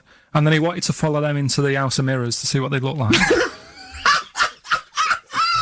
But my mum had got bored. She went off to buy a little Snow White figure. She couldn't believe her luck. It was only $2.99. Yeah. She thought it was going to be really expensive. Sure, so she bought one of them. Yeah. So she enjoyed that. And then my dad says, come on, we go in. It's rubbish, this. What, the fat family wouldn't let him play with them? So he just said on the way home, he said, I can safely say that I never want to go there again before I die. So that was that. And then we went home. Why would he ever give you that information? In case it was like a secret birthday present? Yeah. Oh, God, what if they get me a trip to here? Or if he's in a coma and you go, I'll tell you what, I'll bring him out of it. That fat couple. yeah. By his bedside. Yeah. But Suzanne said she now realises why I am the way I am after spending like a week with them. Well, they told her that they dropped you on your head as a kid, or no, just like the way they act and that. right? Yeah. They were saying things like, Suzanne, so why is the moon out at night and the sun in the day? Oh, God. Yeah. Oh, God, there's three of them. Suzanne, can you tie my shoelaces again? It was the bit when my dad said, don't waste money on a coffin for him, just put him in a bin bag. Your father said that about himself. Yeah. Oh, that's a great idea. I'm glad you mentioned that, because That is great. that gives me an idea. Saves a bit of money. My dog. Nelly, Ride With Me. That's featuring City Spud. I don't know if you're aware of that, but there we are. Good, nice summer tune. Carl, tell Steve what you just told me when Steve was in the toilet then. Right, I'd just been away with my mum and dad and that. And one of the things I always like doing is having a good chat with my dad about stuff he got up to when he was a kid and that. Yeah. Right, because he got up to loads of stuff, and every time I see him, he tells me something, and I just like, why are you just telling me that now? It's brilliant. Yeah. Right? So, I mean, to me, he's kind of like Ronnie Biggs or someone. He's just the most extraordinary kind of. Well, this happened. Right? I can't remember. There was a delay yesterday. There was problems on the Paddington line, and he was saying, "Oh, trains aren't what they used to be." Sure. He said, I was looking. They used to be horses, didn't they? Well, he was looking in the booklet, and it was saying, "Oh, you can have your bags collected if you want, but it costs you £5." Yeah. So that's outrageous. Sure, of course. Right. So he said that's the problem with this country. We've got good with computers and that, but when it comes to like getting service, it's gone out the window. Yeah. Right. So he said when I worked on the trains, and he was going on like this, that, and the other. So I said, "Oh, I didn't know you worked on the trains." He said, "Yeah. When I was 18, right, it was his job to get the coal, right, and chuck it in the engine, right. And one day he's in Grand Central Station in Manchester, which is now the GMX Centre, right, and that was like the main station." And he was in there. The fella who should have been sort of driving the train, right? He said, "Oh, I'm just nipping to the pub." Sure. So you just stay here, keep the engine topped up and stuff. Yeah. So he's like, "Yeah." For a quick getaway. Yeah. Right? So the fella goes in the pub, and my dad's in there, putting the coal on. He did his bacon and eggs on a little shovel. Yep. And anyway, fella comes up. He said, "Right, can you move the train forward now?" Oh, blimey. So he was like, "Oh." So he didn't want to say, "Oh, the fella's in the pub," because he'd say, "What's he doing in the pub? He should be working, right?" So he said, Yeah, no problem. I'll sort it out. Right. So he puts it into gear or whatever you do on them trains. Sure, right? puts it in first, yeah. Starts going forward. Now, people who don't know about trains, something that I learnt is if you're carrying a load of coal or whatever on the back of it, they don't have brakes on each carriage, right? It's only the engine that has brakes on it. So when you pull the brakes on the engine, the whole weight of what it's pulling is pushing you forward. Sure. Right? Yeah. So he doesn't realise this though, because he's just used to cooking bacon and eggs and chucking coal. Of course, and thing, yeah. right? So you've got to slam the brakes on sooner than you would normally. Yeah. Well, you have to anticipate it, I suppose. Yeah. But he didn't know that, so he's pulling in, he's thinking, right, Well, I'll put the brakes on now. Yeah. Right? Puts the brakes on, the train just keeps going, he's going, oh God, it's not stopping. Sure. It ploughs right through the signal box. right? Loads The of baboon damage. pulling the seagulls don't know what they're doing. Yeah. Loads of damage done. Apparently, if it was today's money, Yeah. it'd be about £3 to £4 million worth of damage. It shut the station off for 4 weeks. But he didn't lose his job. The fella had lost his job, the one who was in the pub. Yeah. He said the funny thing was, he said like £4 million worth of damage. He did his ankle, his wrist in. He had 3 weeks off sick and got paid. So it's brilliant. So I love your family. It's extraordinary. The Pilkington gene. weird, isn't it? I'd like to see a documentary following you and your family. You'd have to get the family involved. No, the sort of stuff my dad goes on about. They'd never put it on telly.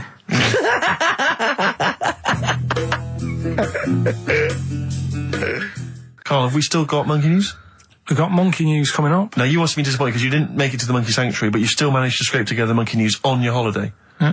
That's So I impressive. found some of that. We've got... How do you get so many breaks and holidays? Because you went away with Suzanne's parents. You've just been away with your parents. That's a couple of weeks, 10 days. So that's probably about 3 weeks in all. You had that. You went to Manchester. You had that day off because your trousers were wet. I mean, and I suppose because you've only got one job, and I've got a lot more. This is just one of my jobs. But I mean, don't you ever count your blessings? Go, God, thank God, I can have time off. I don't work too hard. I'm not stressed too much. No. It's just all to do with when you do work, do a lot. So I get a lot done. Yeah. What do you mean? I'm always doing stuff. I mean, even though when I was in Cornwall, right, I'm sat there on the grass. I'd love to just sit on the grass. Oh, yeah, you're too busy. I know, yeah, well, Me dad and Suzanne are playing crib, right? I'd sort of fallen out with him at Your that dad point. and Suzanne are playing Why did you crib. fallen Because out you with do live who? in the 1940s. Yeah, why had you fallen out? Because with crib, have you ever played crib? Yeah, Right, you've got to be pretty good at maths. sure. Well, you've got to make your cards add up to 15 and all. Well, yeah, I was just gonna correct you on you've got to be good at maths. Yeah. What? Algebra, quantum physics, what? No, just adding up. Adding up to 15. Brilliant. I mean, You can that's- almost do it on your fingers. You could in Cornwall. Yeah. But my dad's really good at maths, and like he said, how many have you got? And he always counts his, and it's like 15, 2, 15, 4, 15, 6, 3 for your at, 1 and all that. Do you know what I mean? He adds it up really One quick. for his knob. Right, so I was like, right, hang on a minute. And he goes, no, what do you mean, hang on? Add it up, what have you got? He says, oh, forget it. I said, this isn't fun if you're going to start getting all arty with me. Sure. So, Forget it. Yeah. I love it. But I don't know him, but I'm sure he's just winding you up. His victory is you going, forget it, I'm not playing. well, anyway, right, so it doesn't matter. I think I'll go off and do some prep, right? Yes. Do some research for Saturday. Found one of Suzanne's magazines, right? Flicking through, because there's always interesting stuff in there. There was something about swingers. Right. I was like, what's all that about? Yeah. And it had an interview with some people talking about, how they sleep about a bit. Yeah. And I thought, if my wife looked like that, I probably would. Because there was a few pictures of them, and they were all pretty ugly. Yes. I thought, right. So I took that in, soaked that up, thought, there you go. Carried on reading. There was a bit in there about how women still have crushes, right? Yes. And the woman was going on about how she's 38, right? But she still fancies Chris Martin from Coldplay. Uh-huh. And, even though it'll never happen, she's still got that little bit in her head that thinks one day she'll leave Gwyneth, right? And end up with her, right? Right. Anyway, so I'm thinking this is a bit boring, but I'm flicking through it all. And, Is this a Rockbusters clue? no. Right. And I read further on, right? And, she said, I like to go out with my mates, and we come up with lists in pubs of people who they'd be nice to go out with. She also came up with a list of unlikely lust objects, I think she called them. Yeah. Guess who was in that list? Ricky Gervais. Think again. Karl Pilkington. Right. Next one. Johnny Vegas. Said, lanky co-writer. Rubbish. Lanky co-writer. What do you mean lanky co-writer? Well, do I need to say any more?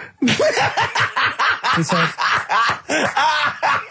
Hang on, wait a minute. Let's not talk about... I don't know what you're laughing at my expense. I'm an unlikely lust object. Yeah, but you... Yeah, what was it called? The list? The unlikely lust object. Yes. You were in there, right? Who else was? Well, you weren't in there. Richard Madeley. Fine. Yeah. He's a good-looking guy. Alistair Campbell. Brilliant. Another handsome dude. Hmm. What are you talking about? You think I'm ashamed or embarrassed about that? I'm proud of it. What magazine was it? I need to buy a couple of copies. It was. Need to get a t-shirt made. Yeah, and did she leave her number? Yeah. What magazine was it? I was just out of interest. I think it's called Red. Yeah, sure. Yeah. But now you've dissed those people that are putting themselves in their swingers because you've said they're ugly. So now we know what magazine it is. People are going to look at that. People are going to look at that poor woman, and they're going to know you think she's a hog. No, but I think they even know. Was there a picture of the woman who'd drawn up the list of unlikely lust objects? Mm-hmm. What was she like? I wouldn't waste my time. Thanks, mate. I know you're on my side. Cardigans. You're the Storm on XFM 104.9. Well, nearly the end of the show, but we wouldn't let them down, would we? You know what it is now, don't you? Oh, chimpanzee that monkey news. All right. Now, whilst I was in Cornwall, I wasn't online. I didn't have the internet, so it was like, oh, what am I going to do? And I didn't come back till yesterday. I thought there's loads going on that I don't know about in the monkey world and stuff.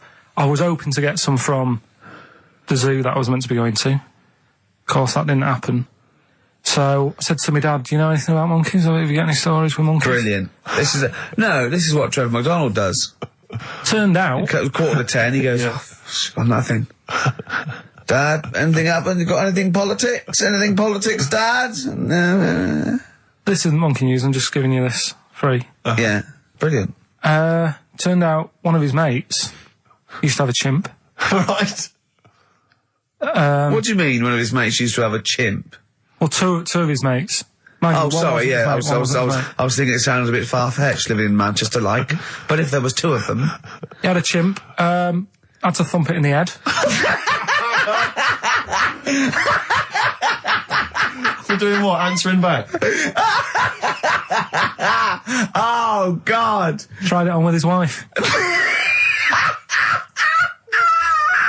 Had to thump it in the head for trying it on with his wife! I love it.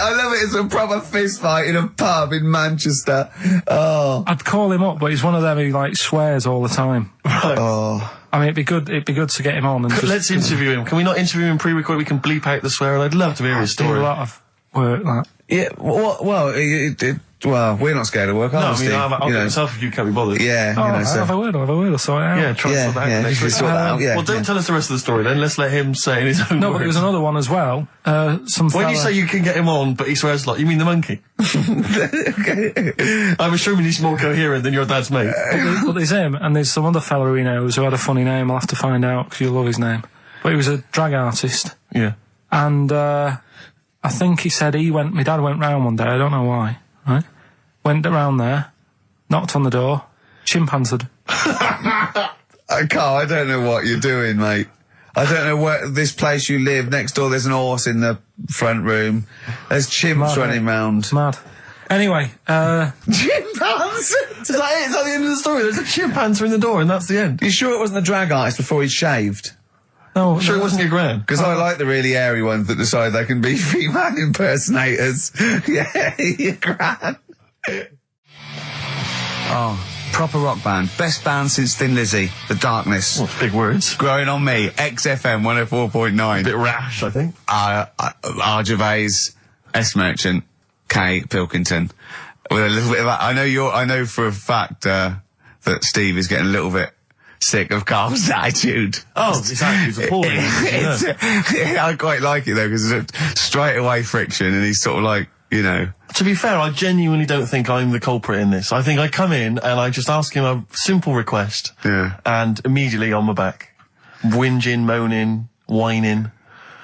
I don't know if there's any evidence Well, it's funny you say that, actually, because in a survey, it came up this week, it's quite extensive. Mancunians take more sick days than anyone else. Mancunians take more sick days than workers in any other city in Britain and Ireland, according to Manchester-based employment firm.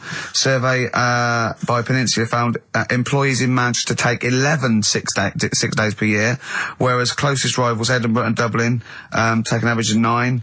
Liverpool, Newcastle, Birmingham, Cardiff, only 8. Is Reading mentioned there? Or no, Bristol? it's not even in there. They don't take days off. London is only 7. So the point is, I mean, I don't know you can take anything from it, but if you were an employer and you had a Mancunian and a Liverpudlian and they were equal on everything else, but you really couldn't afford them to be away, Liverpudlian's going to probably be away for 8 days. Sure. The Manc's going to be away for 11, phoning in sick. And so what can you, I mean, just analysing the data there, what would you extrapolate from that? I really don't know. I mean, call in if you've got any clues, or email us in if you've got any. I don't know why I think maybe, I don't know, Mancunians... I don't really know many people from Manchester. Well, I only know one, but I know he was off sick because he put on wet trousers and he got a cold, I think. Yeah, well, he just said he was... Didn't come in for... he left early as well once. But I don't know. I mean, that's the survey, I don't know. I mean, it's evidence because it's statistics, so... There you go. It's guaranteed evidence that's proof. Any thoughts on that, Ricky.Gervais at xfm.co.uk? I mean, oddly enough, you're from Manchester, Karl. Yeah. What are your thoughts on that? On what, sorry? No, on the survey. Wasn't really listening. Sure. Well, Mancunians take off more sick days. They call in sick. I mean, presumably spuriously. Yeah. I mean, because they've got the same body. They're biologically the same, so... they're obviously making up. They're lying. Yeah, some of the days. Maybe there's just the 3 extra they're making up. Yeah, they're moaning. Probably because we work a lot harder than the others, so we're tired, so you're sick, so you need time off. Probably. Seems unlikely. I mean, the Scousers, to be honest, take them on, let them work in your office. But you know how many computers are going to go missing? Right, that... So offensive. Is offensive. Right. This is a survey that proved you just made that up. You just carried on the myth that Liverpudlians thieve. Now that's not true. That is not true. Well, it's not. Well, some of them do. There's been no survey that you're more likely to thieve if you're from Liverpool than if you're in Manchester. So that hasn't been proven yet. So all I've got is the evidence from a survey of, I think, 3,500 people. It's proof that Mancunians take off more sick days. XFM 104.9. This is April Come She Will by Simon and Garfunkel. Brilliant. So, if you're from Manchester, sorry about that. I mean, it is true. We weren't making that up. We weren't doing a stupid stereotype like Karl did with Liverpudlians. It's just a survey that Mancunians take off more sick days. But they might be genuine. They might be sort of an iller people, or it might just be people who are in Manchester go, I can't be bothered to go to work, it's rubbish. Whereas if you're in London, you go, I can't wait to go to work. What a lovely place this is. Some great jobs, don't you? Great jobs, don't they? Yeah. Jane's Addiction, Just Because on XFM 104.9, broadcasting from London, where people prefer to only be off sick when they actually are ill. Sure. I don't think I've ever taken a day off sick. Except when I had that terrible tonsillitis. Is that when you went home, stayed with your mum and dad? Yeah. Why is that a problem? No, it's bad for health. No, I'm not saying it's a problem. It's bad for health. Yeah, I've got a loving family. So sue me. What do you make of that? The antagonism and piss taking is just like, oh God, 3 blokes in a pub. There's people listening. I can't go. Are there? So what have we got? It's 1:20. What have we got? We're on till 3. Well, we've been talking, we've been doing well, we've been playing some great rock and roll, we've been playing some lovely songs, we've told them, we've explained a survey, just for employees, be careful. Yeah. We've, put that out there, we put a shout out there, people know would you say it was probably safest if you are an employer to never employ Mancunians? Well, I wouldn't go that far, because, you see, that's only an average, so I imagine some Mancunians, like, Londoners, are nice, reliable people, it's probably just a few bad eggs that throw the stats up a little bit. People that would go, I'm not coming in today, I'll put on some wet trousers. Sure. All right, stay in bed. Yeah. Stay in bed. Yeah. You still got them on? Yeah. Well, pop them off. Yeah. Put them on the radiator and go to bed with a little duvet. That'd be the best thing to do. Yeah. Yeah. So, all right, Karl? Right. What's your attitude? Is it because you're tired? Yeah. Well, why are you tired, though? You weren't saying that watching those Channel 5 films again, were you? Did you ever go on a picnic, Karl? Was there places to go in Manchester, or was it like Quarryland, mostly? The problem with those adverts, like when I was growing up, they'd sort of give you ideas, because remember the Charlie's one, right? And we were on holiday, right? And I met these 2 lads who are knocking about with, like, mates and that. and that advert came on, and we thought it'd be a good idea to wind his mum up, because this advert had just been on saying, you know, kids are going missing in Wales, right? Yeah. So we said, oh, this will be a good laugh. We put the kid in the wardrobe. His mum came back from shopping. We said, oh, he's gone missing. We haven't seen him for hours. That's terrifying. I know. That's appalling. How old were you? About 13. And what was his mum? She must have been... Yeah, she was going mad, and that's when we thought, oh, God, we've gone... Will we say anything? Will we pretend we don't know where he is? Open the wardrobe, he'd suffocated. Yeah. That's horrible, Carl. I know, but Such it's a just cruel what you thing. do, isn't it? It's just what you do. Well, no, you do. What do you mean? It's just what you do. What was it? Was he in the wardrobe? Was he listening to this? Why didn't he go, Mum, it's all right, when he heard her crying? No, she wasn't crying, she was just panicking and, like, screaming a little bit and that. Screaming a little bit. Okay, we'll tell her when the screaming starts. Exactly, yeah. And then, what's the other thing? Like, on the same, like, you know, all this was going on when I was growing up. And, one time we're on holiday, and my mum said, right, if you're going on the beach, it's a big beach.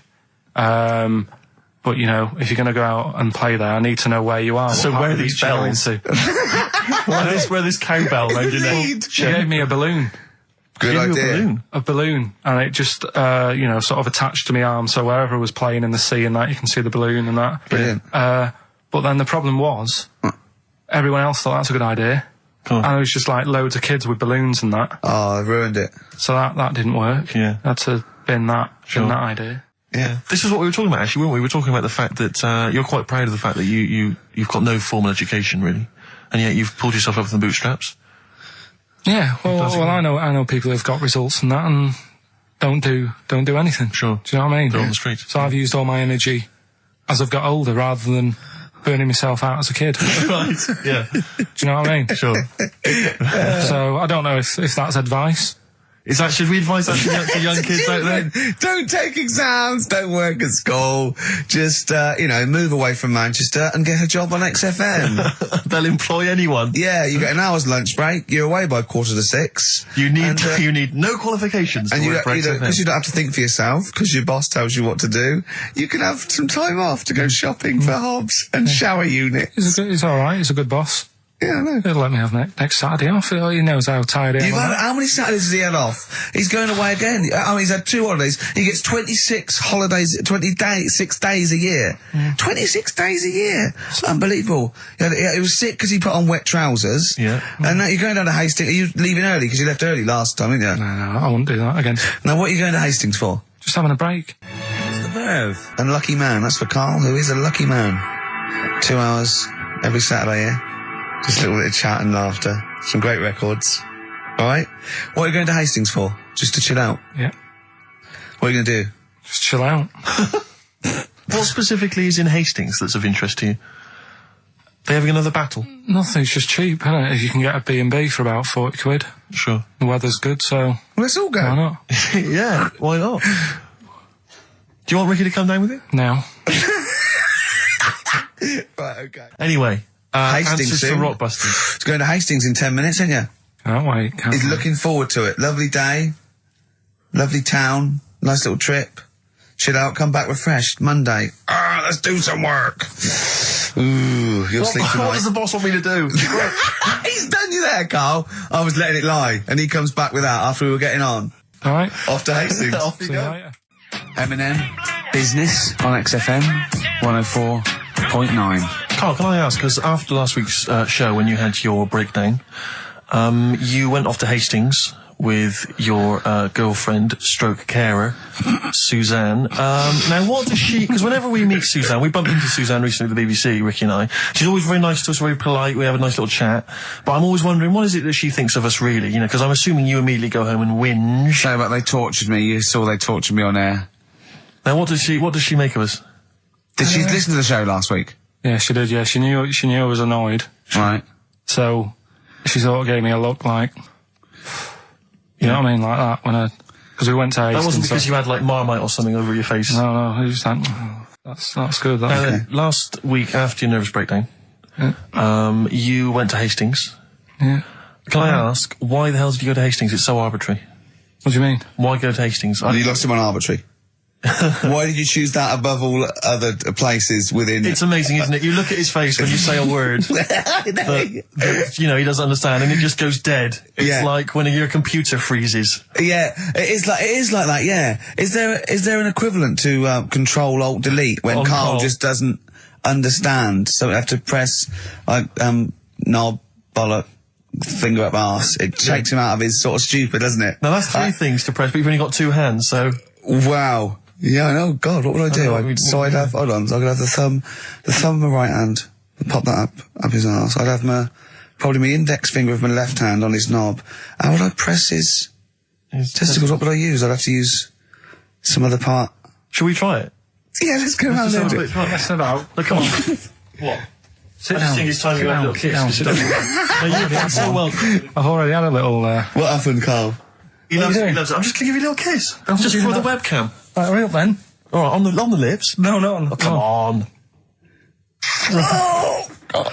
I love it because he hates it so much. You wouldn't get that Radio 1.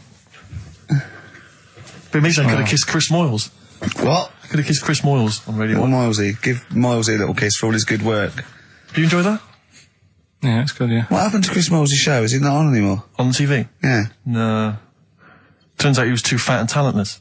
Do you want to tell us about Hastings? Where did that come from? Eh? What? Yeah, Hastings. Yeah. It's alright, yeah. What's there? Not much. It's just one of them Is there places. Yeah, it's good. I think that's what's good about it. Nobody knows, right? Because last weekend it was roasting, and you saw pictures of Brighton, and it was heaving. Yeah. Right. Hastings, hardly anyone there. And yeah, it's got a nice little beach. Yeah. Sand? Sandy No, beach? pebbles. Well, that's all right, isn't it? You don't want the sand. Why do you want sand? Of course you want Just sand. a little bit, don't it? It's a murder building a sandcastle. No, you just sit there. You can't walk on pebbles, can you? It's, What do you mean? Well, it's all kind of, it's sort of a bit, you know, dodgy It's underfoot. all right. The only annoying thing is, right, it's one of them places that it's great to visit for a day. Yeah. But I wonder how people who live there get by. Why?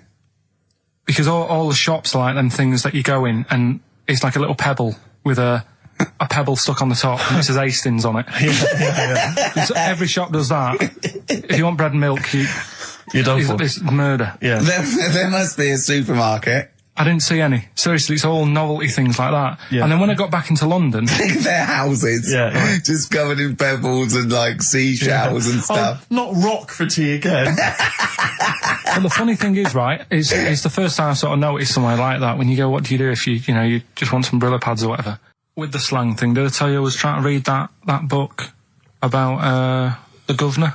Oh, yes. And that was full of that, and it had a page on the front that you had to keep going to when, do you know what I mean? When he used a bit of slang, you had to sort of go, right, I don't know what he means. Glossary. Right. Just nip back, have a look. I thought you meant, when you said there's a page at the front, I thought you meant the cover with his face on. I can't remember who I'm reading about. Oh, there he is. Is this the book that you nearly finished reading, but you realised all the pages were in the wrong order? No. He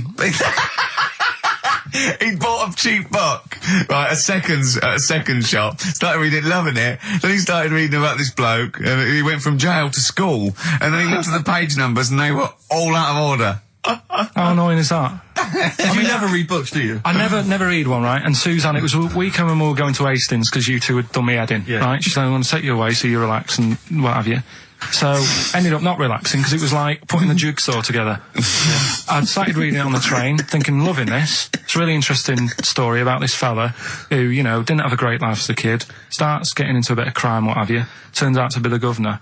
But it wasn't as easy as that, because like you say, it started off at school, then he was in prison, and he's like, oh God, he started young. And then, next thing, he's like married, and he's like, hang on. He's like 12. And then he's had a heart attack. And then, but I just thought it was part of the thing because I read chapter 1 and then it did say chapter 12, but I thought, right, it's like that sort of done in that stylish way that everyone's doing. What kind of a biography starts messing with the medium? I was born in the East End. Take one onion, add some... this is But it's the idea that an East End villain's going to write his autobiography, but think, I'm just going to play with the form a bit. I'm going to get quite postmodern with this. No, but... He's barely able to write, probably. Yeah, well, you could say that about him, Steve. I wouldn't. I think he's an educated man. Go on, next, Karl. But, yeah, just because it was like 2 for a tenner, that shouldn't be like Oh well, you know you got a good offer. So No, that's rare. I'm sure the bloke selling it did not know that the page was out of order. Let's face it, Carl. You read it and didn't realise. Yeah. So you can't really blame him. You got almost half the way through before you realised. I know. Yeah. But anyway, you know. Still, that a teacher, and that's put you off books for life, hasn't it? Well, I don't like getting into books now. I just read snippets of information. Play record. No, I was just going to tell you about a bit of information that I was reading. Okay. And I can't. Will we play a record? No, I've got time for a bit of drivel before we play next tune. Well, I'd rather hear a tune and come back for drivel, because I think people are tuning in for drivel, so let's tease them. Okay. Let's have a record, then some absolute shite from Karl Pilkington. Excellent. Look forward to that. Roll Over DJ by Jet on XFM 104.9. I'm Ricky Gervais, with me Steve Merchant and Karl Pilkington. All right, Karl? Yeah. Bit miserable today, Karl. Let me explain why. Go on. Steve, and to you, the listeners. Well, we came in to a big bunch of stuff. Dropped off by, was it Becky from Marks and Spencer? Just like lovely stuff. Food, presents for the cat, books, just, you know, to Ricky and Steve who do the show, right? Ricky Gervais and Steve Merchant. GQ presenters of the year. Creators of The Office, right? Award-winning. Carl's looking over, I go, well, maybe, it's not for you, no. And then he told me why he's grumpy anyway. Go on. Do you know what XFM are giving everyone? How long have you been here? About 6 years. What are you getting for Christmas from XFM? 2 CDs. Is that of your choice, or do they choose them? There's a list of about 30. Right. Tell him what you chose. 30 CDs. I've gone for Kings of Leon album. Yeah. And the Best of Bob Marley. Haven't we, given them away in the past or something? Or you could have burnt them off, couldn't you? You could have done copies. Illegal, but you could have done that anytime you wanted. I don't think Bob Marley minds if you bootleg his CDs. It's out of order, though, isn't it? It is bad. Although is that always the case? Has it always been the truth of all the time you've been here? No, it has been better than this. Yeah, although you do get paid quite well and you do have an easier time. Yeah, but don't give me the CDs then. If it was a milkman, you don't go, have 2 bottles of semi-skimmed. Happy Christmas. Yeah. That is a valid point. Do you know what I mean? Have you complained? Who is it who made this decision? There's no point. No point, is there? Why? Just no point. I don't like moaning anyway, just... Has it come from up top? Is it from the capital people? Just everyone. That's what everyone gets. Yeah. Yeah, but will Christian get 2 CDs for getting up at 4:30 every day for about 5 years? And keeping this station afloat. Probably. Yeah. So that's why I'm a bit fed up. What are you listen to first, Marley or Leon? Well, you have a bit of Marley. I'll tell you what Marley's good for as well. You'll go have a little beach holiday, aren't you, over Christmas, going to Lanzarote? Listening to that on the beach, you'll realise how wise XFM are in the long run. You know, you go, well, look, they could have given me 400 quid, right? Well, I'd have spent that. But this is, you know, the legend lives on. That keeps on giving. So you'll probably, you know what I mean? Think how much what you got to think of is how much all his great songs took, not only from the depth of his soul and, you know, all his sort of angst and knowledge and love, and then all the studio time, the marketing, and they're just giving you one that. They go, don't worry about that, Carl, just have it. And you go, what? All the time we spent with Bob Marley and everything is there. You know, have it, Carl, have it, Carl. And Practice. Yeah, have that. Thanks, well done. Carry on. We're still going to pay you for the work. Yeah. That's just some on top. Here's a little piece of Bob, free. Yeah, so don't moan, it's extra. So, they didn't have to give you it at all. Play a record, you ungrateful little swine. Some people, like the homeless, aren't getting anything this Christmas. This is my favourite Elvis Costello track of all time. It's Alison. This wasn't on the list. Right. Missy Elliott. Work It on XFM 104.9. Ricky Gervais, Steve Merchant, Karl Pilkington. Educating Ricky? Yeah. Should I do a bit of that? Well, the clues are coming in furious. The answers, I should say. Yeah. So go on in. Oh, this is what... Yeah, Rockbusters is well underway, Carl. Don't worry, you've done your work there. Okay. Right, come on. Right, Educating Ricky. This is my favourite bit now. You're just going to tease us, aren't you, with 3 headlines? If you I'm going to choose one, then we got the other 2 as well. Yeah, that's the way it works, and at the end of it, you learn some stuff. Like I say, I'm struggling a bit with knowledge. Yeah. At last he confesses. Yeah, go on. So the 3 headlines for you to pick from, we've got, first one, we'll have a big fire tomorrow. I got a feeling there's some vegetables involved. Yeah, go on. Maybe. Second one, he's a bit of a nuisance. Okay. Right. And third one, I'll bacon in the morning if you're sick of having me here. Oh, that one. I'll bacon in the morning if you're sick of having me. Right, I'm having that one. That's brilliant. Right, well, it's a saying. Do you know cold shoulder? Giving someone the cold shoulder? Yeah. All right, if you have someone round at your house and, you know, you try to get rid of them and they're hanging around and stuff and you're like, oh, I wish they'd go, I'm tired and that. Well, years ago... when? Literally years ago. Well, ages ago. Sort of, Olden times. I think it said medieval times. Yonks ago, then. Yonks ago. Yeah, medieval, yeah. We're going back quite a bit on this Well, one. you know when you find out these books, why don't you just pop down when it was? Just make a note. I don't think it says all the time. It just sort of says, you know, a few years back. Yeah. No, it doesn't. Well, never. All right, I'll make an effort next week. Okay. Right? So, it's annoying that, because my girlfriend said to me, just make a note of the time, they'll stop having a go at you. Yeah. Yeah? And I kind of thought, it's all right. Didn't listen. I don't think it matters anyway in this one. We're looking at the saying, right? So Yeah. it's giving someone a cold shoulder, right? And what it is, right? Ages ago, there wasn't enough houses for people. Right. Because there wasn't much money being made. You know, there weren't big businesses. People weren't earning good money like they are now. So there wasn't as many houses, right? So what you ended up getting is like, you know, the rich people having a nice place to live. Oh. And the poor people were like wandering about, you know, looking for places to live and that. And what they ended up doing is they had like, people would go around to the mate's house and say, look, I haven't got anywhere to live. It's a bit cold. Can you let me stay? Right? So they'd go, all right, then you can stay a couple of days. But they ended up staying for like weeks. Yeah. Right? So to sort of get rid of them, what they'd end up doing, they'd be making the dinner and they'd be making a lovely dinner, like a bit of meat, nice warm meat and nice veg, gravy. And This happened every time, did it? works. This is where the saying came This from. is what happened, Rick. This is what how happened every time. It was in that vague book. The book of vague sayings and stuff. Right, so they'd be making a nice meal, but what they did, they looked after all the family. But the person who won't go home, they just give them some, like, sort of a cut-off of cold meat. Right. So they'd say, you're giving them the cold shoulder. Meaning... Right. Okay, that's rubbish. Okay, absolute... Carl, why would that necessarily work? Yeah. Why do they always, in every situation when you want to get rid of a lodger, well, still feed him every day, but make the meat lukewarm. So They always leave then. Yeah. Oh, this food's lukewarm. I'm going to become homeless and they again, go, wandering the hold streets. on, are you giving me the cold shoulder? Yes. Do you want me to leave? Yes, just say leaving. No, I like to do it cryptically. That way, in years to come, someone will have a little saying about it. Well, anyway, that was our bacon in the morning. If you've had enough of meat, we'll leave that. Well, Bacon in the morning! Oh, bacon in the morning if you've had enough of me! come back. What are the others? Just tease us again with the others. We'll come back to those. You've got, he's a bit of a nuisance, and we'll have a big fire tomorrow. Nice, looking forward to that. Interesting. Karl is studying. Okay, what's the next one? What's the educating Well, wiki? I don't know. See, like I say, I was looking around and there's stuff that is interesting. Right, I was looking on the web. But there's no point.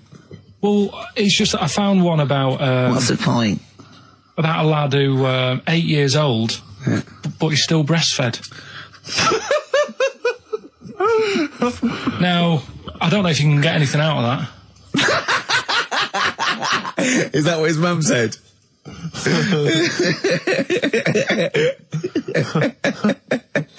What do you mean I don't know if I can get anything out of that? You don't need to. No, it's just that, you know... Where did you read that? That was on the internet. Oh, well, yeah. You're always unspecific when you mention it. It's just it was on the internet. Well, I'm trying to think what I put in. I think I put in Y to see if I'd confuse a computer. And then, Go! You are... No, I did, honestly. I did a search, put in Y, and it came up with funny things that, like, why is this person doing that? Why is that? And it had a picture of this 8-year-old lad, sort of, you know, on his mum's nipple. And it was saying, you know, is this healthy? You sure that wasn't asking you that question? What? I put in why? Just to confuse the computer. Like, the computer go, what do you mean? Yeah. Stop it. Yeah. Oh, look, yeah. Last week, I was walking, home with him, and I went, he was saying something stupid, and I went, I've got a competition for next week. Let's do a phone in, and it's called Karl Pilkington, Genius or Fool. Yeah. Right? And he went, no. I went, why not? He went, well, they'd be confusing because they say there's no difference between genius and being a fool. We do that, don't we? No, but it's rubbish, and people say there's a fine line between madness and genius, and, you know, it's a ridiculous soundbite. They don't say there's a fine line between a genius and an idiot. Well, the people who do are idiots. Yeah. So what would you do there, though, just to sort of wrap that little thing up? What would you do? That lad loves his mum's milk. What are you asking me to come up with? No, I'm just... A title for the story? No. It's just what would you do? Right. What do you mean, what would I do? Well, it's causing a bit of a problem in the area, right? What area? In America, I think it was. Oh, America are a problem, are they? George Bush is worried about this kid who's breastfeeding at 8. Imagine it like this, right? Right. No, so Carl, what are you asking me? About this spurious story you saw on the internet? I saw on the internet, there's an 8-year-old lad, he likes his mum's milk, and it's saying, is this right? Should it No, be it's going not. on? But what do you want Ricky to do about it? It's not his responsibility. Yeah. No, but the little town that he lives in, they're all causing an uproar, right? Going, this isn't right, you know, I can't let my kid play out in case he's in the garden with his mum getting a bit hungry, right? So, what should they do? Because his mum's saying, well, he likes it. Yeah. And he, you know, what do you do? I don't know the laws. No, but I'm not asking you to sort out the laws. I'm just saying, if you lived in that neighbourhood, what would you say? If you went up to him and said, look, everyone's getting a bit fed up with this, look. I'd say, what would I do? What do you mean, what would I do? what are you asking me? Right, it doesn't matter. No, what are you asking me? What are you asking me and Steve and the public? I'm just saying, say if you live next door to this woman. Yeah. Right? The kid's hungry, 8 years old, he's out playing on his bike and he goes, Mum, I'm getting a bit peckish, and he goes, all right, son. She whops one out. And he starts having his milk, right? You live next door, you're putting your washing out, and you see this going on. You're getting a bit sick of it, because it's gone on for months. 8 years, I assume. Why is it your business? Why are you such a nosy neighbour that you're concerned? What would you do, Carl? Let's turn it back on him. Yeah. What would you do? What's your solution? What would you do? Well, I thought I'd say, right, why are you doing this? And she'd say, because he likes it. And I go, all right then, put it in a bowl first. Genius. And you think that would sort that out? No, because I was thinking about the whole thing, right? And you do that when you're a baby, and everything's all right, innit? Yeah. No one bats an eyelid at a little baby having a bit of milk from its mum's breast, right? Yeah. You'd almost say it was natural. But you grow out of it. It's like you don't see. It got me thinking about things you don't see. And you don't see. Did you put this into a computer? Show me things you don't see. What else don't you see? Well, you don't see, like, an old man having a Twix. You never... So what? You know the terrible thing about all this, Steve, is he's right. You don't see an old man I eating a know, Twix. that's a terrible thing. So what they have got, right, they've made old man toffees, haven't they? They've come up with Gervais. Is that a song? Oh, God. You don't see it. No, listen now. So they've got their Werthers, right? Yeah. So, look at him. You think he's giving a lecture at Oxford? It's not going anywhere. No, go on, sorry. Go on. I'm just saying, right. You grow out of things. Yeah. And the old man, I'm sure when he was a kid, he'd have a Twix. Yeah. Now it doesn't look right, so he's having... It doesn't look right. So... Right. I don't think Werther's originals were specially designed for old people. I think they were sweets that just happened to have been made for years. That's why old people eat them. Yeah. They didn't go, hang on, there's a market here. I've noticed old people aren't eating Twixes. Quick, let's make some old man sweets. But the advert, he gives it to his grandson as well, doesn't he? He goes, have a Werther's original. Oh, I think it cuts though before he throws it back in his face and goes, get me a Twix. And a damn curly-whirly, Grandad, you old fool. So, other things you don't see, Carl? Got any other ones, or you obviously been thinking about this? What confuses you when you look out your window? What confuses you with the world? What do you walk around going, "Oh, that's a bit weird"? I remember when you were in Edinburgh, you were confused because you saw someone putting a parking ticket on some rubbish, which confused you. Yeah, that was weird. Yeah. The world's a crazy place, isn't it? I mean, whatever you look at, you can. Do you know what I mean? Like what? Like what? Well, anything. I mean, you could look out the window there and you'll see something. You go, why are they doing that? Yeah. What are they doing that for? Yeah. I'll tell you this. Maybe we should bring back White Van Carl. There's some interesting questions this week, Rick. Yeah. We could pull that out of the bag if you. Shall we do that? Just get Carl's take on the world's. Let's do it. views. Let's do it. I'll tell you what. We'll do that in a second. Let's have another educating Ricky because I think you got sidetracked with your talk of. Well, just the other thing on things you don't see. Look at the way when I went to school, there was 2 kids with them big heads. Now. You don't never see them. Sure. Yeah, but no one else saw them anyway, Carl. It was only you that saw 2 of them, not related, and wouldn't hang around with each other because you think they thought it would be too obvious. Webbed fingers and big heads. That's amazing. And there was a kid with a pigeon chest. So. Oh yeah, and the lady with the head like a bag of spuds. Let's not go through these again. It just raises too many questions that can't be answered. Yeah. Right then. So we've got we'll have a big fire tomorrow. Yeah, go on. Is that the one you want? Let's go for it. Right. I think this was like round the 1700s. Bluffing. And Just bluffing. Who was the king then? Don't know. Go on.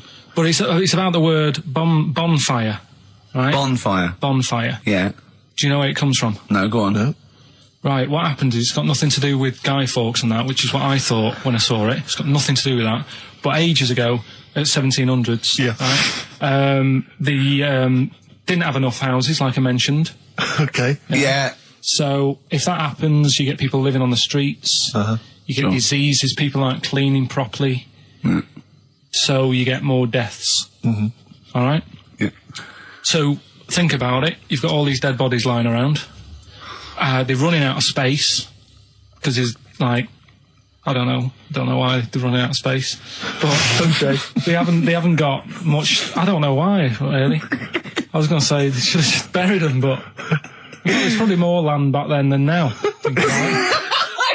He doesn't need anyone else in the room to have a conversation with himself. Yeah, we could leave and we'd come back and he'd go, "I've sorted it."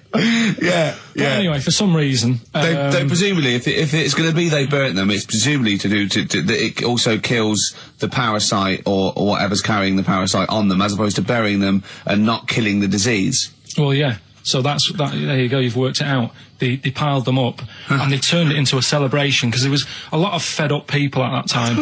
Is this going to be the word bon, meaning good? No, I'll tell you in a minute. Go on. So you've got all these people who are like going around and like, oh, you know, so-and-so died the other day. And, you know, nearly every week someone they knew was dying. Yeah. So you can imagine like just constant like being depressed. So, and they've got all these bodies lying everywhere. It's like, oh, God, what are we going to do? So they said, we're all too fed up at the moment. Said, let's make this a better world. This was 1701 by the time they got together. Yeah. So they said, what we need to do is have a big party. So they said, yeah. Good thinking. See what you're thinking. So they go, right, well, we'll put all the bodies in a big pile. And they're all diseased and that. So they set fire to the bodies. And they said, let's have this as a celebration to remember them by. And, you know, we'll have a drink and that and have a chat. We'll have this big fire going. And it came from bone fire. Ah, right. So it was all the bones. Bonfire is bone fire. Yeah. Excellent. Yeah? That's interesting. So that's how it came about. Yeah, in the 1700s. Yeah. That was? No, probably. Okay. I reckon it was 1600. Probably earlier. I reckon it was the plague. I reckon it came from. But interesting stuff. So that's. Did you celebrate Bonfire Night? Is that a big celebration for you? Do you like the fireworks? I'm sick of fireworks. I just think they're rubbish. I'm not impressed. I've never been impressed by fireworks. Even as a kid, you know, you have to go to like sort of community kind of gatherings with a bonfire and fireworks, and some local vicar or whatever would come out. But I also think the adults think the kids love it, and if they just got together and said, "Should we go this year?" They'd all go, "No." Yeah, Let's not absolutely. Let's not go this year. What would be better is if the vicar had wheeled out like a massive rocket, climbed in, gone last one to the moon is a bender, and then fired himself off. Now that, I'd pay to see. That's a firework display I'd like to see.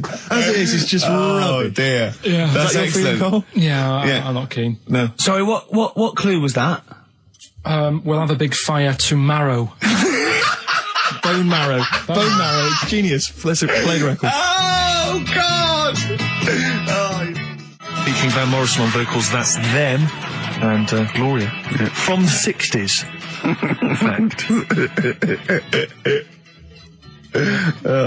Adverts, Cole? Alright. Tell you what, why didn't you carry on with your educating Ricky section? I'll have a look on the We'll keep it going, Steve. Yeah, go on then. Right, okay. We've had a few emails. Anyone got it right, Carl? Anyone got it? Ricky, educating Ricky. That's the final one. We've got to get that out of the way. We've got to get Rockbusters as well, though. We can do that at the end. We can wait. Go on then. But we've only got 5 minutes left. Come on, just do educating Ricky. Right. God. The last one that we haven't done is he's a bit of a nuisance. Go on then. Again, not really that interesting. Thanks. No, like, again, I spoke to you in the week, and I had much better things, like when I tell you about Brian Blessed climbing Everest, and for some reason it made him, it played havoc with his belly, and he followed through, and he had to clean up. Shut himself? Yeah, using ice and snow. Why are you telling me that Brian Blessed, in what way is telling me that Brian Blessed shit himself once in any way educational? Because I was saying how he was climbing Everest, right? Right. I give it to him. He's an actor and that, but he gave that a go. Yeah. Right. It played. What's the point of that? You'd say, wouldn't you? You'd say, God, he's you know. So he's all right. Me doing a boxing match for no reason is rubbish, but him climbing Everest and shitting himself, yeah, he did that. It's commendable. Right. And he's only going to go and do it again. He's going to climb it again. Yeah, but he might not shit himself this time. Yeah, but what's the point in going? Nothing's changed up there. Yeah, good point. Yeah, Should be. Well, it has. They've probably cleared it up by now. Like, but it's slip on it. I can't even be bothered telling you this one because. Come on, just do it. Or do it now. Steve, how we doing? Look, no, never mind that. Look, just tell me what that means. Oh, he's a nuisance. Oh, this is so annoying, Carl. I'm going to go mental. Right, talk. Right. Listen, I'm just putting this in here, right? Right, nuisance is a bit of a nuisance. Yeah. Apparently, the old fella who used to hang people. 1700s? Yeah. He used to be able to tell somebody's weight just by looking at them. Right? That's a bit of a bonus fact. We'll be the judge of that. The thing that I wanted to tell you is money for old rope. Do you know what I'm saying? I can't even be bothered. Yes, you're going to tell me now. Come on, Carl. Right, I mean it. Basically, money for old rope came from the... Right. What was all that about? You can tell someone's weight. What was all that for? Fact. And Brian Blessed shitting himself. What are you... What? Look, no, tell me that now. You nearly made me swear then. I'm getting really annoyed. I'm getting really annoyed now. Tell me this back, Carl, or I'm going to go mental. Come on, Carl. Time's running out. More that people years ago, when people used to be hung, right? Right. If you didn't like the person who's been hung, you'd go, God, I really don't like him. And so you never forget the time. Because if they're being hung, we take that as read. Yeah. So they never forget afterwards to get the hangman to get the rope and to cut it up into little pieces, and he'd sell them. He'd sell the little pieces of rope to people. See, Carl, that's the most interesting thing, if it's true, that you've come up with. Right, okay. And so so they sell the rope? They sell the rope, and it's money for old rope. Money for old rope? Meaning, like, God, it's easy to make money, all they have to do is cut it up and sell it. I'm cynical. I'm not so convinced. Right, listen, we're really tight. We haven't even got time for a last track. We've got an ad break and we've got to give out... Okay, do the answers then. This is ridiculous. So... Karl Pilkington. Indeed. Genius Karl Pilkington, as Heat magazine said. Really? Is that what he's referred to now? Yeah. Genius. Saying about people tune in just to hear his games, such as Educating Ricky. Have you got some Educating Ricky for me? Got some education. I need some education, Carl. That's I desperately need some education. I want to learn about